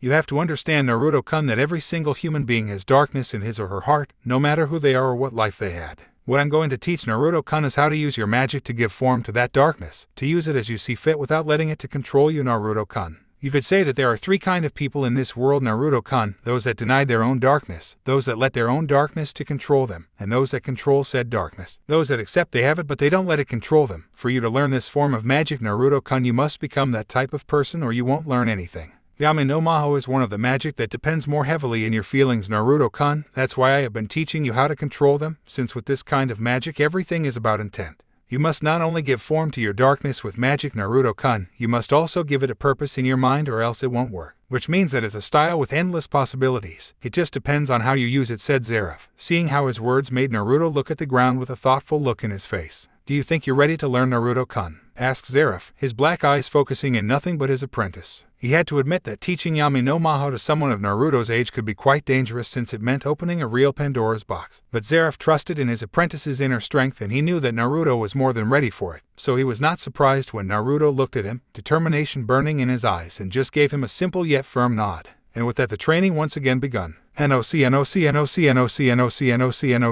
Naruto had to admit that learning how to use Yami no Maho had to be the hardest thing he had ever done. It has been a year already, and even with Zeref as his sensei he still had problems with using the most simple of spells, since they always were too unstable or he would just simply get too tired after doing just one of them. When he asked his sensei about what he was doing wrong, he just told him that it was all because of the lack of practice, but Naruto felt that his sensei was hiding something from him. On the other hand, his training with his Kaminari no Metsuryu Maho was going more than great since his control over it has increased a lot and he could now use a lot of spells without getting tired. Something that Zeref had say was in part thanks to how big his magical contained and Tenketsu point had become because of the training, although he had yet to learn any of the Metsuryu Ogi though. The young blonde was taken out of his thoughts by Sasuke waving her hand in front of his face, which made Naruto's attention go from his training to his Uchiha companion, and he had to admit that Sasuke was becoming quite the beauty. She had let her raven black hair loose since last year and it reached to her middle back now, with two bangs framing her quite beautiful face. She had changed her outfit just like him. She now wears a gray high-collared short-sleeved shirt with a zipper in its front that showed her growing B-cup breast. She also has some blue wrist warmers. She was wearing ANBU pants just like him and a pair of blue shinobi sandals. "You were spacing out there," said Sasuke in a matter-of-fact tone, looking at his sparring partner with a raised brow. "Just thinking about some stuff, you don't have to worry." "I wasn't, if you say so," said Naruto before sitting in the ground and started meditating, which he found really relaxing after sparring. Meanwhile, Sasuke just stood there, looking at Naruto before releasing a sigh and going to a tree in which she could rest under its shadows. The two soon-to-be ninjas just stayed there in a peaceful silence, but of course everything has to come to an end at some point. "We are graduating soon," said Sasuke, her gaze once again on her blonde friend. Yes, friend, she never thought she would ever call this guy that, but after 2 years on sparring every Sunday and actually talking to him after that, she actually found he was not that bad of a guy. Although it annoyed her that he acted so calm just like her Oni-sama, and she started liking his presence even more after that incident. What happened was actually simple. A year ago during their normal training routine, meaning Naruto beating her easily, she twisted her ankle really bad to the point she could not really move without feeling a lot of pain. So Naruto, being the gentleman he was, decided to actually carry her to her house like a freaking princess, which found protest from the Uchiha beauty who had a blush during the entire trip, but it wasn't like she could really do anything. So after a few minutes they both finally reached to her house and Naruto helped her to get inside, and when he asked about the other members of her family, she just told him that she was going to be alone for the day and that he should just leave. But of course he didn't, saying that someone that's hurt should not be alone like this, so he decided to actually stay and take care of her, which got another blush and more protest from the young Uchiha, but Naruto would have none of that. So after treating her injury as best as he could, he actually cooked her lunch and dinner and stayed in the house until it was really late just to make sure that she didn't do anything stupid while injured. At the end of the day she simply asked why was he doing all of this for her, and his answer had made her brain stop for a whole minute just there. That's what friends are for, aren't they? And since that day Sasuke actually found herself waiting for Sunday to spar and then speak to him. Of course she still saw him and seated herself beside him, but they rarely talked at all in the academy, although they did eat lunch together every day. Well, more like Naruto ate in the roof alone, and after Sasuke found him she just stayed there and ate with him in a peaceful silence. "Yeah, just a few months more of torture and we are all set to go," said Naruto, who was still meditating. This answer actually another little smile to Sasuke's face just before it became a scowl. "Do you think we are going to be put in the same team?" asked Sasuke out of nowhere, and even though she tried to hide it, Naruto could detect a little of hope in her voice, which didn't surprise him at all since he too would like to be in the same team with her, and with luck enough it would be her, Nara Shikamaru, and Naruto himself. "Why Shikamaru, you may ask?"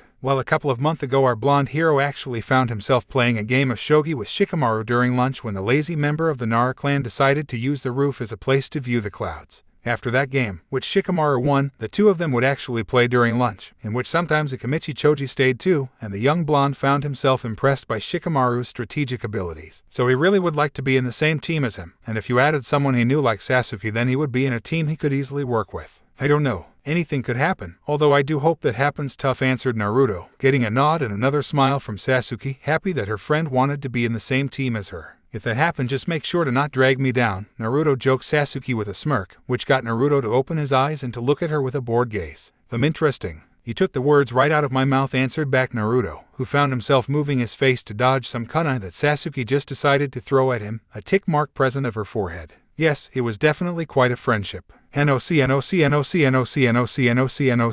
It was once again one of those Sundays in which Naruto had to go to the now-dubbed training room because of something Zeref wanted to tell him. So that was the reason you could found Naruto walking in the hallway that connected the rooms this place had to the training room. Of course, his sudden goodbye had raised questions from Sasuke, questions that Naruto found himself lying to since he could not reveal this place. More than once Sasuke has asked about how Naruto had gotten so strong since she knew that, according to Mido, he didn't train with his family. Naruto had just told her that he had a really good sensei and always tried to change the subject every time, so Sasuke stopped asking about it after a while. But she was intended to find out though, so she had told him that when she finally defeated him in a fight he would have to tell her anything, something that Naruto accepted just to make her stop asking about it. The young dragon slayer finally reached the training room and, just as usual, he found his sensei meditating in the middle of it, so he just stayed there, waiting for his sensei to tell him the reason for him to call them on a Sunday, since every time that happened it was for something big. After some minutes, Zeref stopped meditating and he stood, looking at his Naruto with his normal emotionless gaze before speaking. Today, Naruto-kun, you will do the final step in your training in Yami no Maho, said Zeref, getting a raised brow from his student.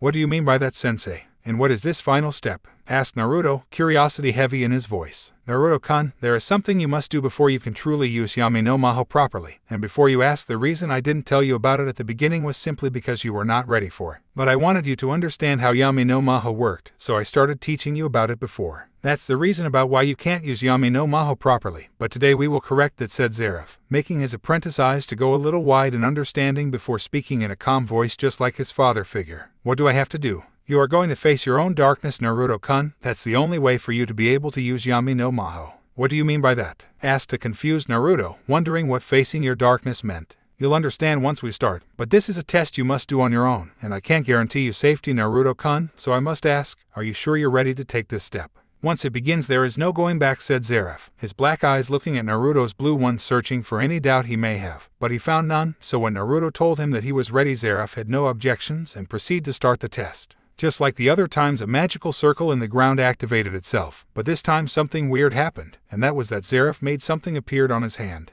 The young blonde had barely enough time to reconfigure said thing as a katana just before said sword was plunger right in his chest, and he was surprised when he actually felt no pain, but he could feel getting weaker by the second. The last thing Naruto saw was Zeref's black eyes before he muttered something that barely catches Naruto's ears. Good luck. NOC NOC NOC NOC NOC NOC NOC. While Naruto was getting ready to face his biggest test to date, another man was walking through the streets of the clan district of the village, walking toward a specific house with an important task that in his opinion could affect Konoha a lot. That thought made the man chuckle a little bit. After all, some years in the past his love for this village went downhill, and he was sure that if it wasn't because of the meeting with that monster, he would have probably ended up becoming a traitor to the village, but now he was doing stuff for the good of the village. Yes, quite the irony. The thought of that meeting though was more than enough to bring fear to his eyes and to make his already pale face even more pale. After he had never been more scared in his whole life, not even the third ninja war brought so much anguish so him. That just showed how terrible that being was, so he truly didn't want to meet him again in his life. Too bad fate likes to screw with people so much. This black-haired man was taken out of his thoughts when he finally reached the house he was looking for. Since it was already late at night, he knew that both the man and women he wanted to talk to were already in the house, probably just finishing dinner or something, so he just decided to touch the doorbell and see who will open the door. He was not surprised at all when a man with spiky blonde hair and blue eyes opened the door, and the man could see that just behind this man was a woman with long red hair and violet eyes. Perfect, thought the black-haired man. After all, his objective here was something that needed the attention of both the Hokage and his wife, and there was no way he would leave before finishing his task.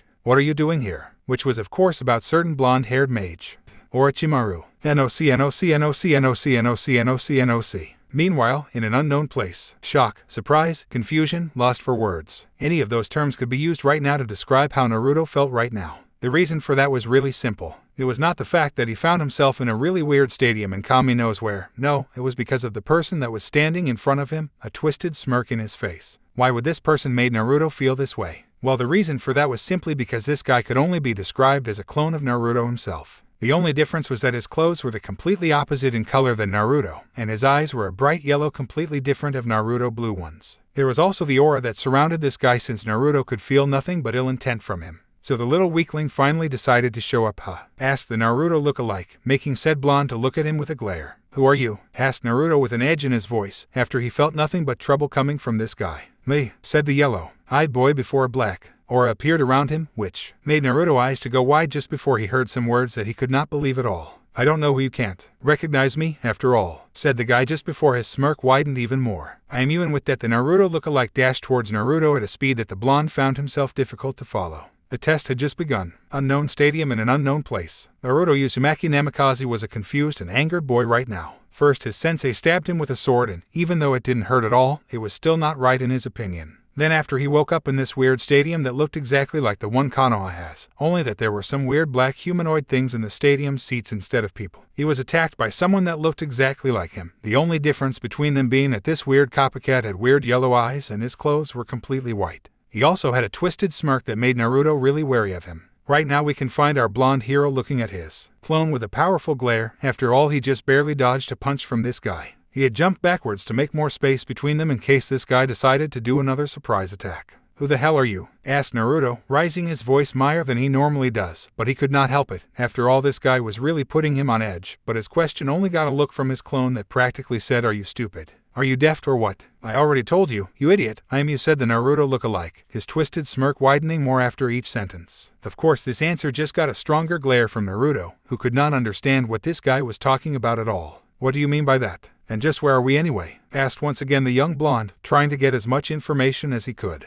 This question only got that the smirk from the Naruto look-alike turned itself into an annoyed expression. Apparently this guy was upset about Naruto's lack of information. "For fricking Kami's sake, do I have to spell everything to you?" said the yellow-eyed Naruto, releasing an annoyed sigh after seeing that his counterpart did not understood what was going on. Seriously, how was he going to enjoy beating the crap out of him if he didn't even know what was going on? "Fine then, I'll answer your stupid questions since I can't stand that stupid look on your face anyway," said the Naruto look-alike just before crossing his arms in front of his chest, his twisted smirk once again in his face and his yellow eyes shining brightly. Naruto decided to ignore the obvious insult for the sake of getting some answer from this weird clone of him or whatever he was. "First, you're asking who I am and I answered you. I am you, or to be more specific, I am your dark side, your hidden feeling, your alter ego. I am your shadow, your true self. I am the darkness that resides in the deepest part of your soul," said Shadow Naruto, getting Naruto's eyes to widen in surprise, but Shadow Naruto was still not done if his smirk was anything to go by. "Now about the location, I guess you could say that this place is your inner world or something like that. I don't really know nor care. The only thing that matters is that now you're here I can finally deal with you once and for all," declared Shadow Naruto just before the dark aura from before appeared once again, making Naruto stand on guard, although his eyes were still full of confusion. Suddenly Shadow Naruto started to chuckle. A few seconds later that chuckle turned itself into a full-blown crazy laugh that had Naruto looking at his clone like he had lost it, which he probably did if you ask him.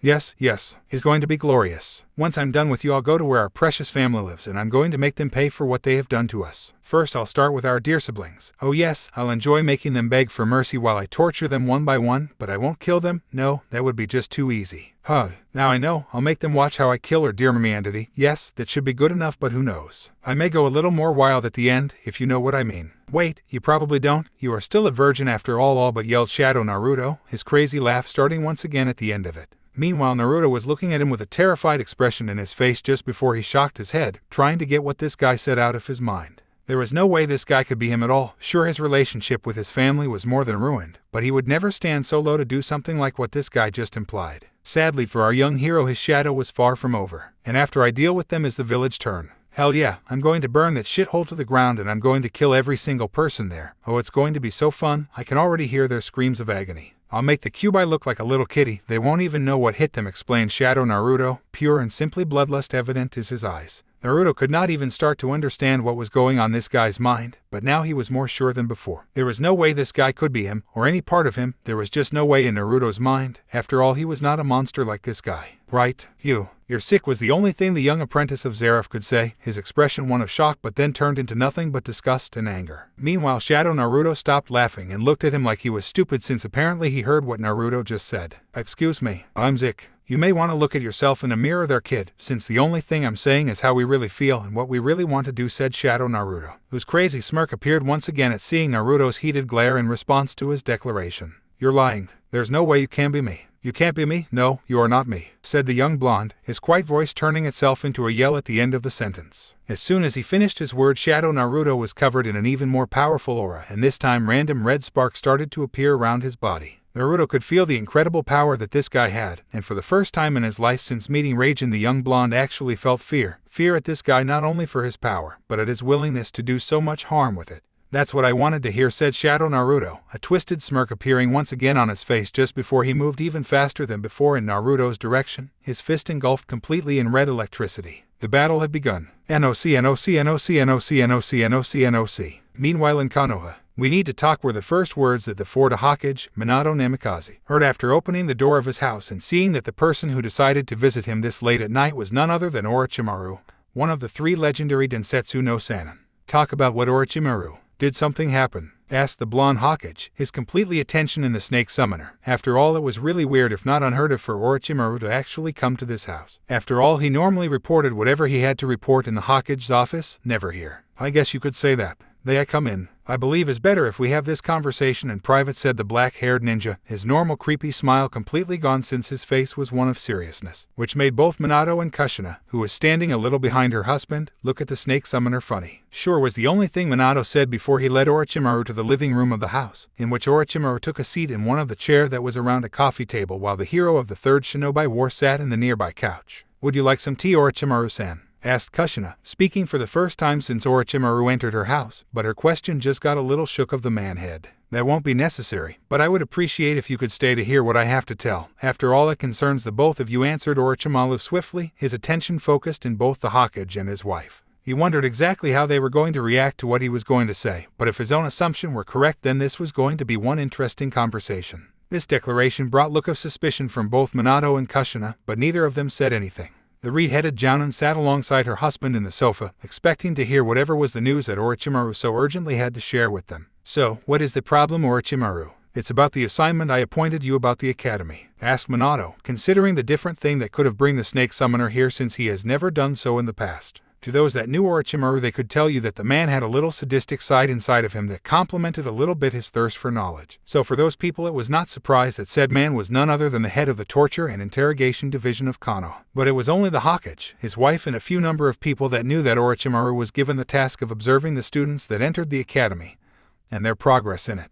The reason for giving Orochimaru was simple since, in Minato's opinion, Orochimaru was one of the person that knew more about human psychology in the whole village, something that made him really effective in his job at the T&I division. So Minato assigned Orochimaru the task of observing the development of the student of the academy so that he could not only form the most effective teams by the time the student graduated, but so that Orochimaru could find out which student were better suited for some specialized task like the healed squad Tsunade made. It was after a year of Orochimaru having that job that he made the recommendation to Minato of changing how the team system worked, so that, instead of having teams with 3 Genins and 1 Jounin, Kano would have teams made of 4 Genins and 2 Jounins. While some of the members of the council complained about how that system would use too many of the Jounin that the village had, Minato still went with it since he had no reason to doubt Orochimaru at all, and he was glad he did. After all, the system worked even better than the old one since this new one allowed not only for the Jounin to focus more on their Genin and allow them to teach them a bigger variety of things, but it also improved the survival rate of teams a lot. Yes, it is. I'm not going to lose anyone's time here, so I'll go straight to the matter at hand. Minato, how good is your relationship with your son? Asked Orochimaru to both Minato and Kushina, making one of them look at him with a frown while the other had a preoccupied expression on her face. Why are you asking this? Did something happen to Menma-kun? Asked Kushina, obviously worried about anything that could have happened to her son, but she was even more worried because if something did happen then her son had not told neither her of his father. Calm down, Kushina. Nothing happened to Menma-kun at all. He's actually in the top of his class, although he could do better in the written part if you ask me, said Orochimaru, making both parents sigh in relief, although the black-haired snake summoner was now even more preoccupied. After all, it did not escape his attention the fact that they only asked for one of their sons. Why are you asking then? Asked Minato, confusion obvious in his face and voice. I think you misunderstood a little bit there, so let me be more specific this time. How good is your relationship with your son Naruto-kun?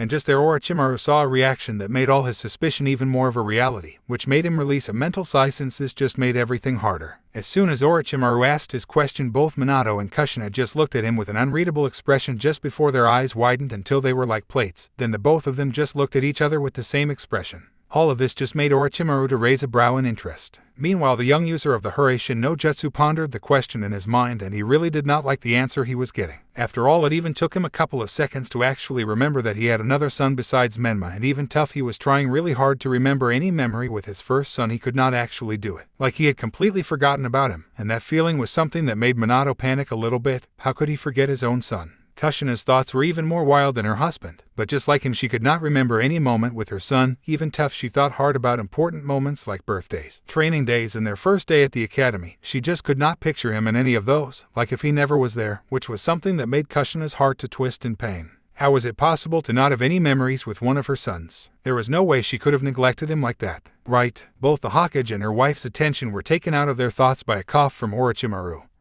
who knew enough about human conduct to figure out the answer to his question just by looking at them. I'm going to guess that it's not good, isn't it? Well, it explains a part of the problem, said Orochimaru, and even though the last part was said in low voices, was loud enough for both Minato and Kushina to hear it. What are you talking about, Orochimaru? Did something happen to Naruto-kun at the academy? almost yelled Kushina after standing up, her expression one of panic and fear. After all, if something did happen to her son at the academy, like him having to repeat a year of it just because neither her or her husband helped him when they should, she would not be able to forgive herself. Minato stood up and put a hand over his wife's shoulder, trying to calm her down, but Orochimaru could easily see that the fourth fire shadow too was concerned about his son. He just was better at controlling his emotions, something that Orochimaru actually respected from this man. No, nothing at all, Kushina. Naruto-kun's development in the academy is pretty normal. His grades are not great, but they aren't good neither. In fact, if you ask me, I'll say that they are too. Regular, answered Orochimaru with his arms crossed over his chest, looking at the two powerful ninja in front of him, who were not on the couch once again, waiting for the inevitable question. What do you mean by that? Asked Minato with a frown of both concern for his son and shame for feeling like he had forgotten about him at all, something that, in his opinion, made him a terrible father. Meanwhile, Kushina's gaze was focused on the floor, but you could easily see that her mind was somewhere else, probably trying to find any sort of moment with her firstborn child, but she just could not. All of a sudden another thought made itself present in her mind, and this one almost made cry right there. She could not even remember how her son actually looked like. Sure, she remembered that he looked similar to Menma, but she could not remember his facial details or what kind of clothes he uses. For Kami's sake, she could not even remember actually buying clothes for him. All of these thoughts made the former container of the cube feel like the worst mother ever, and she just wondered how in Kami's name she had forgotten about her son at all. What I mean is that your son's scores in the academy are too unnatural if you ask me. First are the written test. In those exams your son always gets half of the answers wrong while the other one are correct, meaning he gets half of the top score of the test. Now I can understand that happening sometimes, but the fact is that in the 2.5-year young Naruto-kun has been in the academy, he has always got the same points in every written exam. Almost like he did this on purpose, said Orochimaru, seeing how Minato's from became bigger and how Kushina's attention went from the floor to himself. Now if we go to the practical side of the academy, we can find the same kind of things in your son's grades. Always half of the maximum score when it comes to any practical lesson. And when it comes to the taijutsu part, Naruto-kun progress is just a little better than the average, something that I could understand since it seems you have not been helping him at all in that aspect, said Orochimaru, making both Minato and Kushina flinch, not because of his tone since it was pretty neutral, but more in the fact that it was true. But for what I know, Naruto-kun should be one of the best in that part of the academy. After all, he has been having spars with Sasuke Uchiha for a while now and she has yet to beat him. Both the Hokage and his wife's eyes widened in surprise after hearing that. After all, they both knew that Sasuke Uchiha, daughter of their friends Fugaku and Makoto Uchiha, is one of the best at the academy, tied with their daughter for the position of Kunoichi of the Year. So how was possible that their son, who had yet to have any special training, something that made both parents to feel more ashamed of themselves, defeated her like that? So, it was after looking at all of these facts that I decided that, in my opinion, your son is hiding his real abilities at the academy, revealed Orochimaru, surprising both Minato and Kushina once again. What? Why would he do that? Asked the red-headed beauty, wondering why would her son fake his skills in the academy. After all, that was hardly the normal conduct a boy of his age would have. Meanwhile, Minato's thoughts were a little different. If what Orochimaru was saying is really true, then that meant that his son had been training, since there was no way that he could be strong enough to beat Sasuke without any source of training. But if that was true, then who trained him? Sure, there was the possibility that he trained alone, but that was highly unlikely, which meant that someone had been helping his son with his ninja training, but the question was who? I can't tell you the exact reason since I'm not him, but I'm going to guess that he just did not want anyone knowing his real strength, said Orochimaru before releasing a sigh, knowing that what he was going to say next was going to really upset them both. Considering the information that I have about Naruto-kun, I must say that right now I have no choice but consider him a flight risk, said Orochimaru. And almost as soon as he did, he was hit by two powerful killer instincts, courtesy of both Minato and Kushina, whose powerful glare was directed fully at the snake summoner. Are you implying that my son could become a traitor, Orochimaru? Asked Minato, his voice cold and his glare powerful. After all, there was no way he would ever let anyone said something like that to anyone from his family, never. You have to face the facts, Minato. First, he hides his true abilities in the academy, abilities that we have no idea from where he got them, since I know you're also thinking that someone must have been teaching him for a while. But you and I have no idea of the who. Then it's the fact that your son has no bonds of importance with the exception of his relationship with Sasuke Uchiha, which probably started not so long ago, and then we can add the fact that, for what I can see, he does not even has a good relationship with his family. And you don't need to be an expert to notice that Naruto-kun holds no love for this village, something that you two could have fixed if you paid enough attention. But you didn't, and for that I can easily tell you that your son has no true reasons for staying in this village, let alone protect it with his life. So yes, Minato, I do consider your son a flight risk. And after he graduates from the academy, he could easily become a traitor to the leaf, said Orochimaru with steel on his voice. After all, he was not going to let this too intimidate him for simply stating a fact. Although it's not like this too could really intimidate Orochimaru at all. After all, their killing instinct paled in comparison to his. For a few minutes there was nothing but silence and a powerful battle of glares between a 3-cage level ninja to the point in which you could easily cut the tension in the air even with a rusty kunai.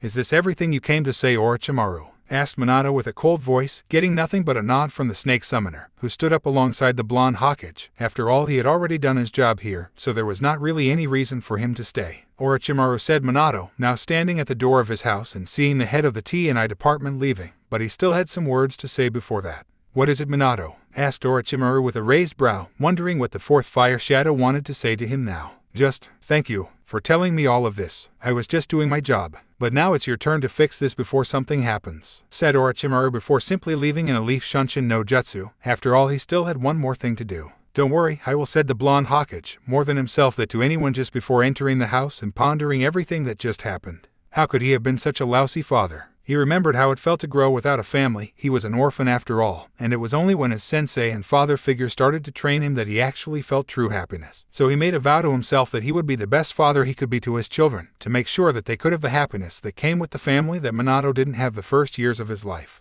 But apparently he had failed somehow. Meanwhile, in the living room, Kushina was also pondering about everything that happened this night. At first she could not believe at all that she had really forgot about one of her sons like that, but the more she tried to remember anything about Naruto, the more she realized how bad of a mother she really was. Since the destruction of her clan, Kushina had always wanted a big family, and she had promised herself that she would do anything to bring joy to that family. But it looks like that was a promise she did not manage to fulfill. After all, what kind of mother neglects her son like that? The Uzumaki Namikaze matriarch was taken out of her thoughts by a gentle hand on her shoulder, and when she saw that it was her husband who had a sad face, she finally released everything she was holding and started to cry while hugging her husband as tight as she could while Minato tried his best to comfort her. "Howdy, did we forget about him, Minato-kun?" asked Kushina between sobs, fearing how bad the relationship with her firstborn child truly was. "I don't know, Kushi-chan, I don't know. But we're going to fix this no matter what," said Minato, who felt her wife nod in his chest, her sobs becoming less loud. It was at that moment that both of them promised to themselves that, no matter how hard it might be, they will find a way to reconnect with their neglected son.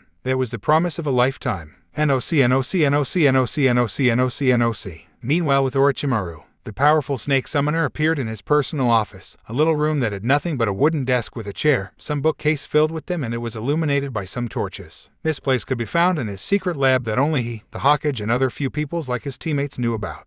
This was the place in which Orochimaru would normally do his experiments. Of course, he could not use any test subject for those experiments unless they were prisoners or any other person that the Hokage approved. And even that only happened once Orochimaru was more than sure that the procedure would not kill the patient. He would have to express his gratitude to his busty teammate one of these days. After all, she really helped in improving the surviving expectation of the patients. Orochimaru sat behind his desk, which had some papers on top of it, and started thinking about some stuff of the past. Yes, he could easily remember the times in which he would have easily just kidnapped some civilian or ninja and experiment on him, and if he was ever found out, he would just have left the village. After all, it's not like he had a lot of love for it neither, but all of those thoughts and plans went out of the window the moment he met him. Even after all this years, the memory of the day he met that monster still made him shudder, and the only thing Orochimaru wanted more than his dream of learning all the secrets this world has was to never face that monster again. He was sure he would not survive a second time after all. The snake summoner attention went from the past to the new figure that had just appeared here in a Shunshin no Jutsu, just like he had requested her. This person was wearing the usual ANBU uniform, but you could easily see that this individual was a woman. Just like any other ANBU on duty, she had a mask on her face, which looked like a snake, and you could easily see her hair behind her mark, which was black with a blue tint to it and was styled in a short, spiky, fan ponytail. "You called sensei?" asked the female ANBU in a chirp tone, her hands on her hips, and Orochimaru could practically feel the smirk his apprentice had behind her mask. The snake summoner had to contain a sigh, knowing that, even though she was now an ANBU, his little apprentice would never change. He just wished she stopped getting on his nerves so much. "Yes, I did. I have an important assignment for you, and it's important that you tell no one, not even the Hokage, about this, understood?" Orochimaru was never a man to leave anything to luck, so it was not a real surprise that he too wanted to deal with the mystery that was Naruto Uzumaki Namikaze. He didn't want to do this because of the village or anything like that. No, he had more personal reasons than that. Enko. After all the few times Orochimaru had actually seen the boy in person, he was barely able to contain his shock and the shudder he got. After all, for each year it passed, somehow that boy's presence started to become more like his, something that only him detected, thanks to that life-changing meeting. Yes, it looks like the life of Naruto Uzumaki Namikaze was about to get more complicated, and there was nothing he could do about it. NOC. Meanwhile, in the training room, Right now, if you were to look, you could find the man known as Zeref, sitting in the ground, his complete focus in no one but the passed-out form of his apprentice. Of course, the powerful dark mage had an idea of what his apprentice was facing, and he knew that this was probably one of the hardest things anyone could ever experience. After all, facing your own inner demons and accepting as part of you is something that almost no one could do. It was for that reason that so many mages in his world lost themselves when they started practicing any form of Yami no Maho. Of course, there were those individuals that managed to control their own darkness, but by doing that they were just wasting the real power that this form of magic has. So if you were to ask Zeref what was the best way to become a master of Yami no Maho, it would be this one. A part of him, of course, wondered if he had done this too soon, or if he had sent his only student into a death trap, but he easily erased those feelings. He had complete confidence in his student after all, and if there was someone that could face this challenge and come out winning, that someone was definitely his student. It was after a few more minutes of just staring at his apprentice that a strong presence swept over the entire place. If Naruto had seen his sensei at that moment, he would have been definitely surprised. After all, his sensei's normal emotional face turned into a powerful glare as soon as he felt this presence. "What are you doing here, Alker?" asked Zeref out of nowhere. His voice had a threatening tone that almost no one from this world has ever heard, and for just a moment you could have seen how his normal black eyes flashed red.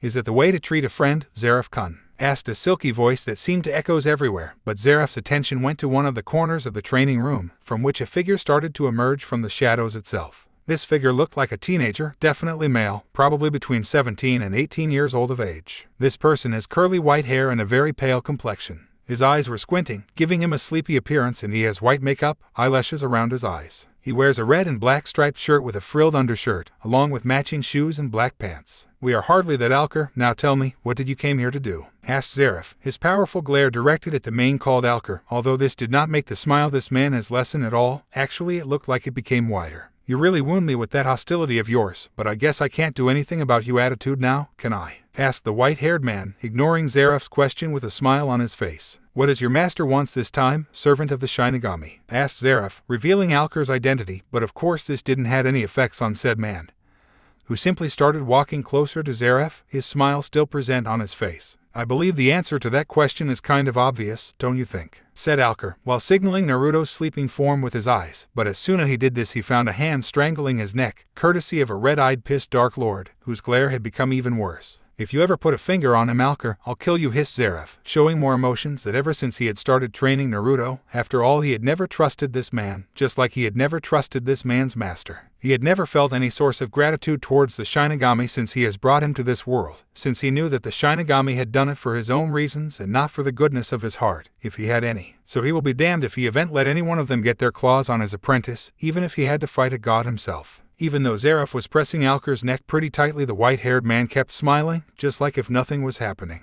Then, like by some art of magic, Alker simply vanished from Zeref's grip and simply appeared behind him, a hand on his mouth since he was apparently trying to hold a chuckle. "I'm sure you will, Zeref-kun, but you don't have to worry about that. My master just told me to come here and take a look after all," told Alker, his gaze still focused in the paced-out form of our blonde hero while Zeref's glare was still directed at the white-haired servant of the Shinigami. "I see that you used the gift my master gave to you," said Alker after a few seconds, like if he was stating a fact. The mention of the Shinigami's gift made Zeref look at the back of his right hand, and just as he did this a symbol appeared right there. This symbol was simply the kanji for death in a completely black color, and for anyone that looked at it would simply look like a tattoo or something. But of course Zeref knew better, since this was one of the two gifts the Shinigami gave him when he brought him to this world. One of those gifts was the mark he had on his right hand. Said mark had two purposes. The first one was to allow the Shinigami, and by extension Alker, to know where he was at any given moment, since apparently the Shinigami wanted to make sure Zeref did not step over the line by doing anything he might consider problematic. The other function it had was something that Zeref actually liked. It kept his powers under control. This allowed Zeref to actually express what he feels without having the fear of killing everything around him, something that was a real problem back at his original world. The other gift was something a lot more different. It was the sword Zeref had used to send Naruto's conscience into the deepest part of his soul. Said sword allowed Zeref to do a number of things related to the souls of both the living and the death ones, but it was something that the Dark Lord only used in some very specific circumstance. After all, he didn't want to use something that the Shinigami had given to him, and the condition to use its most powerful power was something that Zeref had only managed to fulfill twice in his lifetime in the elemental nations. That I did, and you're sure he was ready for that. Naruto-kun is still young after all. I have complete trust in my apprentice Alker. I don't need you doubting that. I see, ended the white-haired man, looking at the sleeping Naruto with a lot of intensity, almost like he was the answer of a puzzle that he really needed to figure out. It was only after more seconds of intense staring, or glaring in Zeref's case, Alker simply released a little chuckle before simply walking once again to one of the corners of the training room. When he reached that place, he just stared at Zeref again, meeting his harsh glare with a smile. I'm really exited to see how far Naruto-kun goes with someone like you teaching him, Zeref-kun. Just make sure you don't fail him as a teacher. After all, he's one of the few interesting humans that exist. It would be a shame for him to not be able to face what's coming, said Zeref ominous just before simply disappearing, like if he was never there to begin with. The Dark Lord known as Zeref just released a sigh after hearing that, his eyes going back to his normal black ones and his gaze once again on his paced-out student. He wondered about why someone like the Shinigami was so interested in Naruto, but in the end it did not really matter to him. After all, the matters of the gods were not his problem. But he was sure of something, that his apprentice would face a lot of hardships and trials, and just like he had told him the day they met, he would help him in any way he could, even if he had to face the Shinigami himself or any other god. Yes, Zeref would show them exactly how much power the strongest dark mage of all times had if it meant helping Naruto in any way, after he was the closest thing he had to a family. And just like Mavis had said she would protect her family with her life, Zeref would do the same, even if the price was his very own soul. NOC NOC NOC NOC NOC NOC NOC. Raryu no Tekken were the words that Naruto heard just before a red lighting-covered fist slammed directly into his face, courtesy of none other than Shadow Naruto, which sent him flying to the other side of the stadium. Naruto managed to skid to a halt after a few seconds, fast enough to look up and see how Shadow Naruto was dashing directly towards him, his hand covered once again in red lighting, only this time he had it in the form of a claw instead of a fist. Raryu no Sega, yelled Shadow Naruto just before sweeping his right arm. He finally reached Naruto. Luckily for the blonde, he managed to jump out of the way of the attack just before it hit him. Since at the moment Shadow Naruto's attack touched the ground, it made a big fissure over it thanks to the cutting properties of the spell.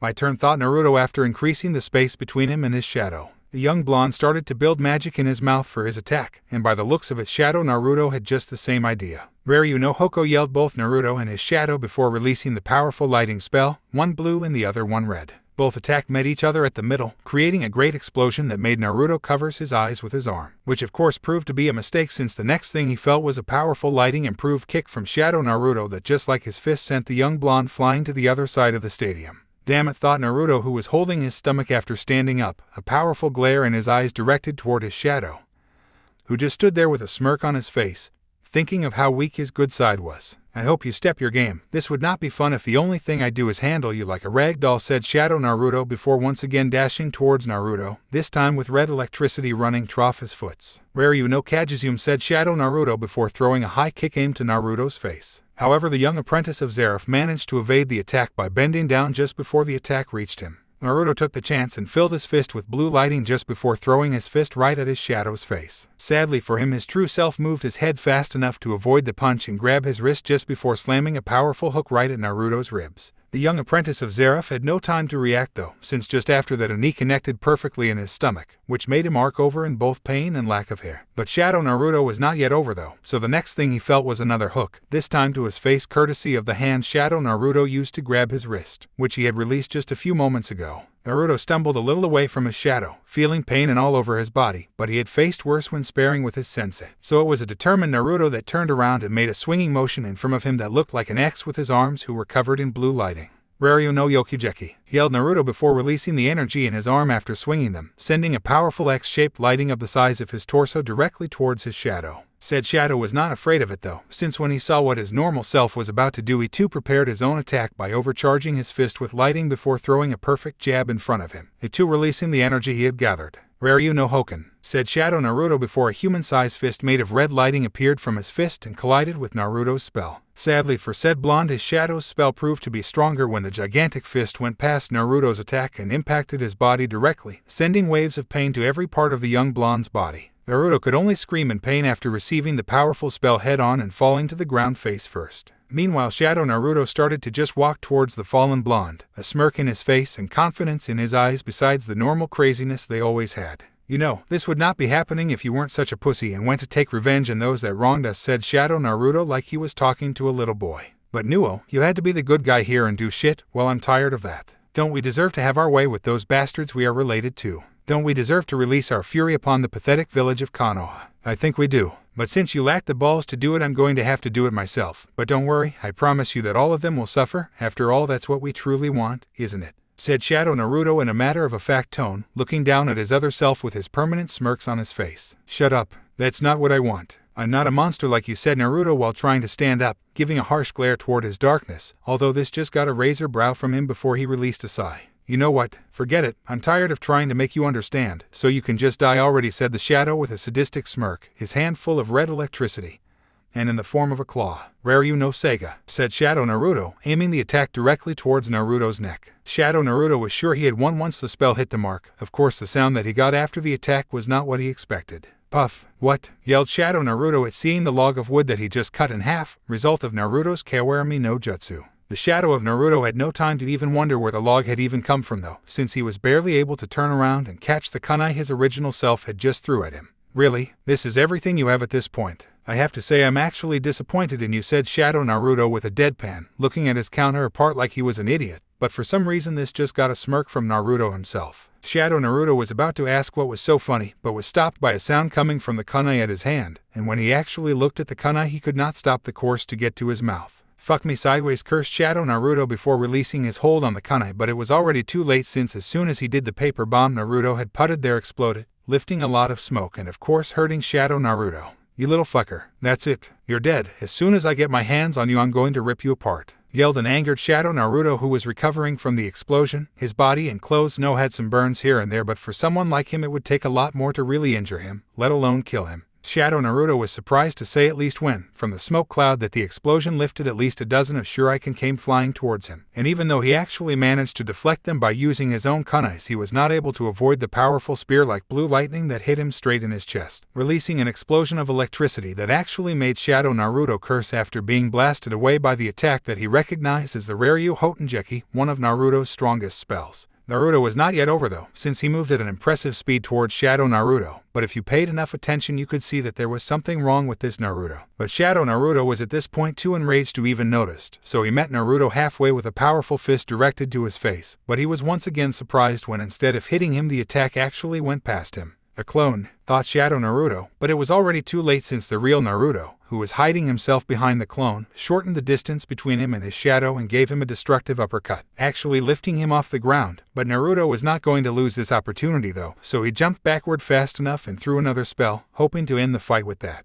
Raryu no Hoko used Naruto, the powerful lightning roar impacting Shadow Naruto while he was on the ground, creating another explosion. For a moment Naruto just stood there, looking at the cloud of smoke his attack had lifted while trying to regain his breath, but his widened in shock when he saw a black energy projectile coming from the smoke at a speed too fast for him to dodge. So when he tried, the attack went and pierced his shoulder completely, making Naruto growl in pain and try to stop the bleeding by putting his hand over his shoulder. Now I'm really pissed off. I was going to make this fast, but now I find myself wanting to just break you, hissed Shadow Naruto, who appeared after the cloud of smoke disappeared, looking worse to wear since not only were his clothes destroyed in some places, but he had blood running through his chest and mouth. The now enraged Shadow Naruto lifted his hand and pointed at Naruto just before multiple black magic circles appeared around him, each one the size of his head. Kira Yajirushi. Hansu was the thing Shadow Naruto said before each circle releases the same kind of black projectiles, each of the size of a kunai, directly towards Naruto. Said blonde was stunned for a moment at the obvious display of Yami no Maho, but he managed to get out of it fast enough to start dodging the arrows that Shadow Naruto had summoned.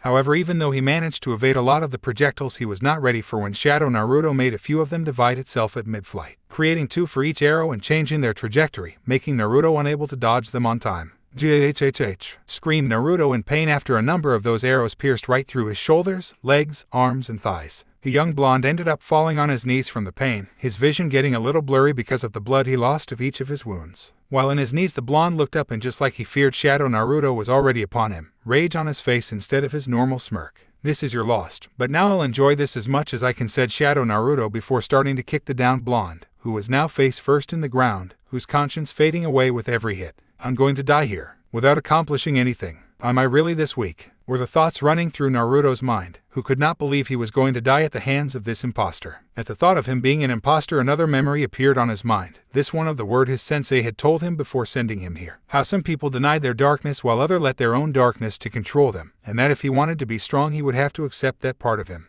Naruto shook his head mentally though. After all, there was no way he would ever believe that someone like this guy was a part of him. He was no monster, and he would never just kill for pleasure of something like that. Other memory appeared in Naruto's head, but this time of his look-alike. I promise you that all of them will suffer. After all, that's what we truly want. Isn't it? Of course, if you were to ask Naruto, he would tell you that he didn't want revenge on his biological family, that he didn't care about them at all, not even to take revenge. But Naruto knew the truth, that no matter how hard he tried to deny it, there was always going to be a part of him that wanted to just hurt them, make them feel pain just like they made him feel for so many years, and it was only thanks to his father figure that he didn't become a revenge-motivated maniac like his shadow. Naruto had an epiphany at that moment. This guy that called himself his shadow is what he could have become if it wasn't for Zeref, someone that let hate to rule his life. And the more Naruto saw him through the fight, he could see that, just like him, he felt betrayed by his biological family in every possible way. But while Naruto had Zeref, this guy had no one just like him for the first 7 years of his life. This guy, he's just like me, isn't he? No, I have been denying it since he told me, but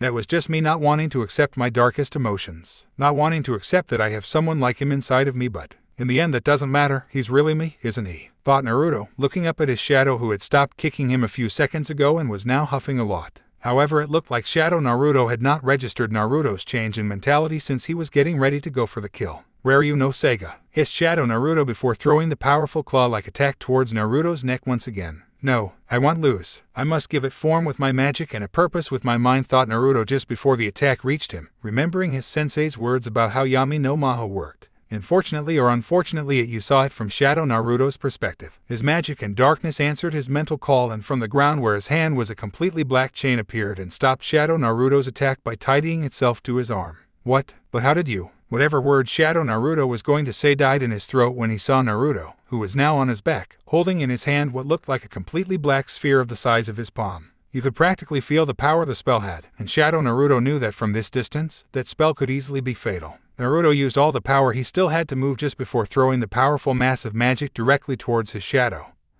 who was either too stunned or simply could not move because of the chain. But in the end, the reason did not matter since the black sphere hit him square in the chest, creating another explosion and making Shadow Naruto release a scream of agony. Naruto used all the strength he could muster to stand up and start walking toward the now fallen form of his shadow, who now had a fist-sized hole in his chest, which would have easily killed any other person. But Naruto could already see that his shadow was alive, but he didn't have much time if the way his eyes lost how bright indicated something. How could you use that magic? Asked Shadow Naruto between coughs of blood, wanting to know how his weaker self managed to do something that was impossible just the day before. I accepted it. What you said. It's true, there is a part of me that wants to see them suffer, but I won't let that control me. You might be me, but I won't become like you. No, I won't let their neglect to turn me into a monster. I'm stronger than that, and you know it, said Naruto with as much fire he could put in his voice, and he was a little surprised when this actually made Shadow Naruto chuckle a little bit, although he could easily see that his shadow was in real pain. Hey, I guess I underestimated you, didn't I? Admitted Shadow Naruto with a painfully smile just before his body was covered in a golden aura. But that was not the only thing that happened since Shadow Naruto's body started to actually fade away. You better get strong.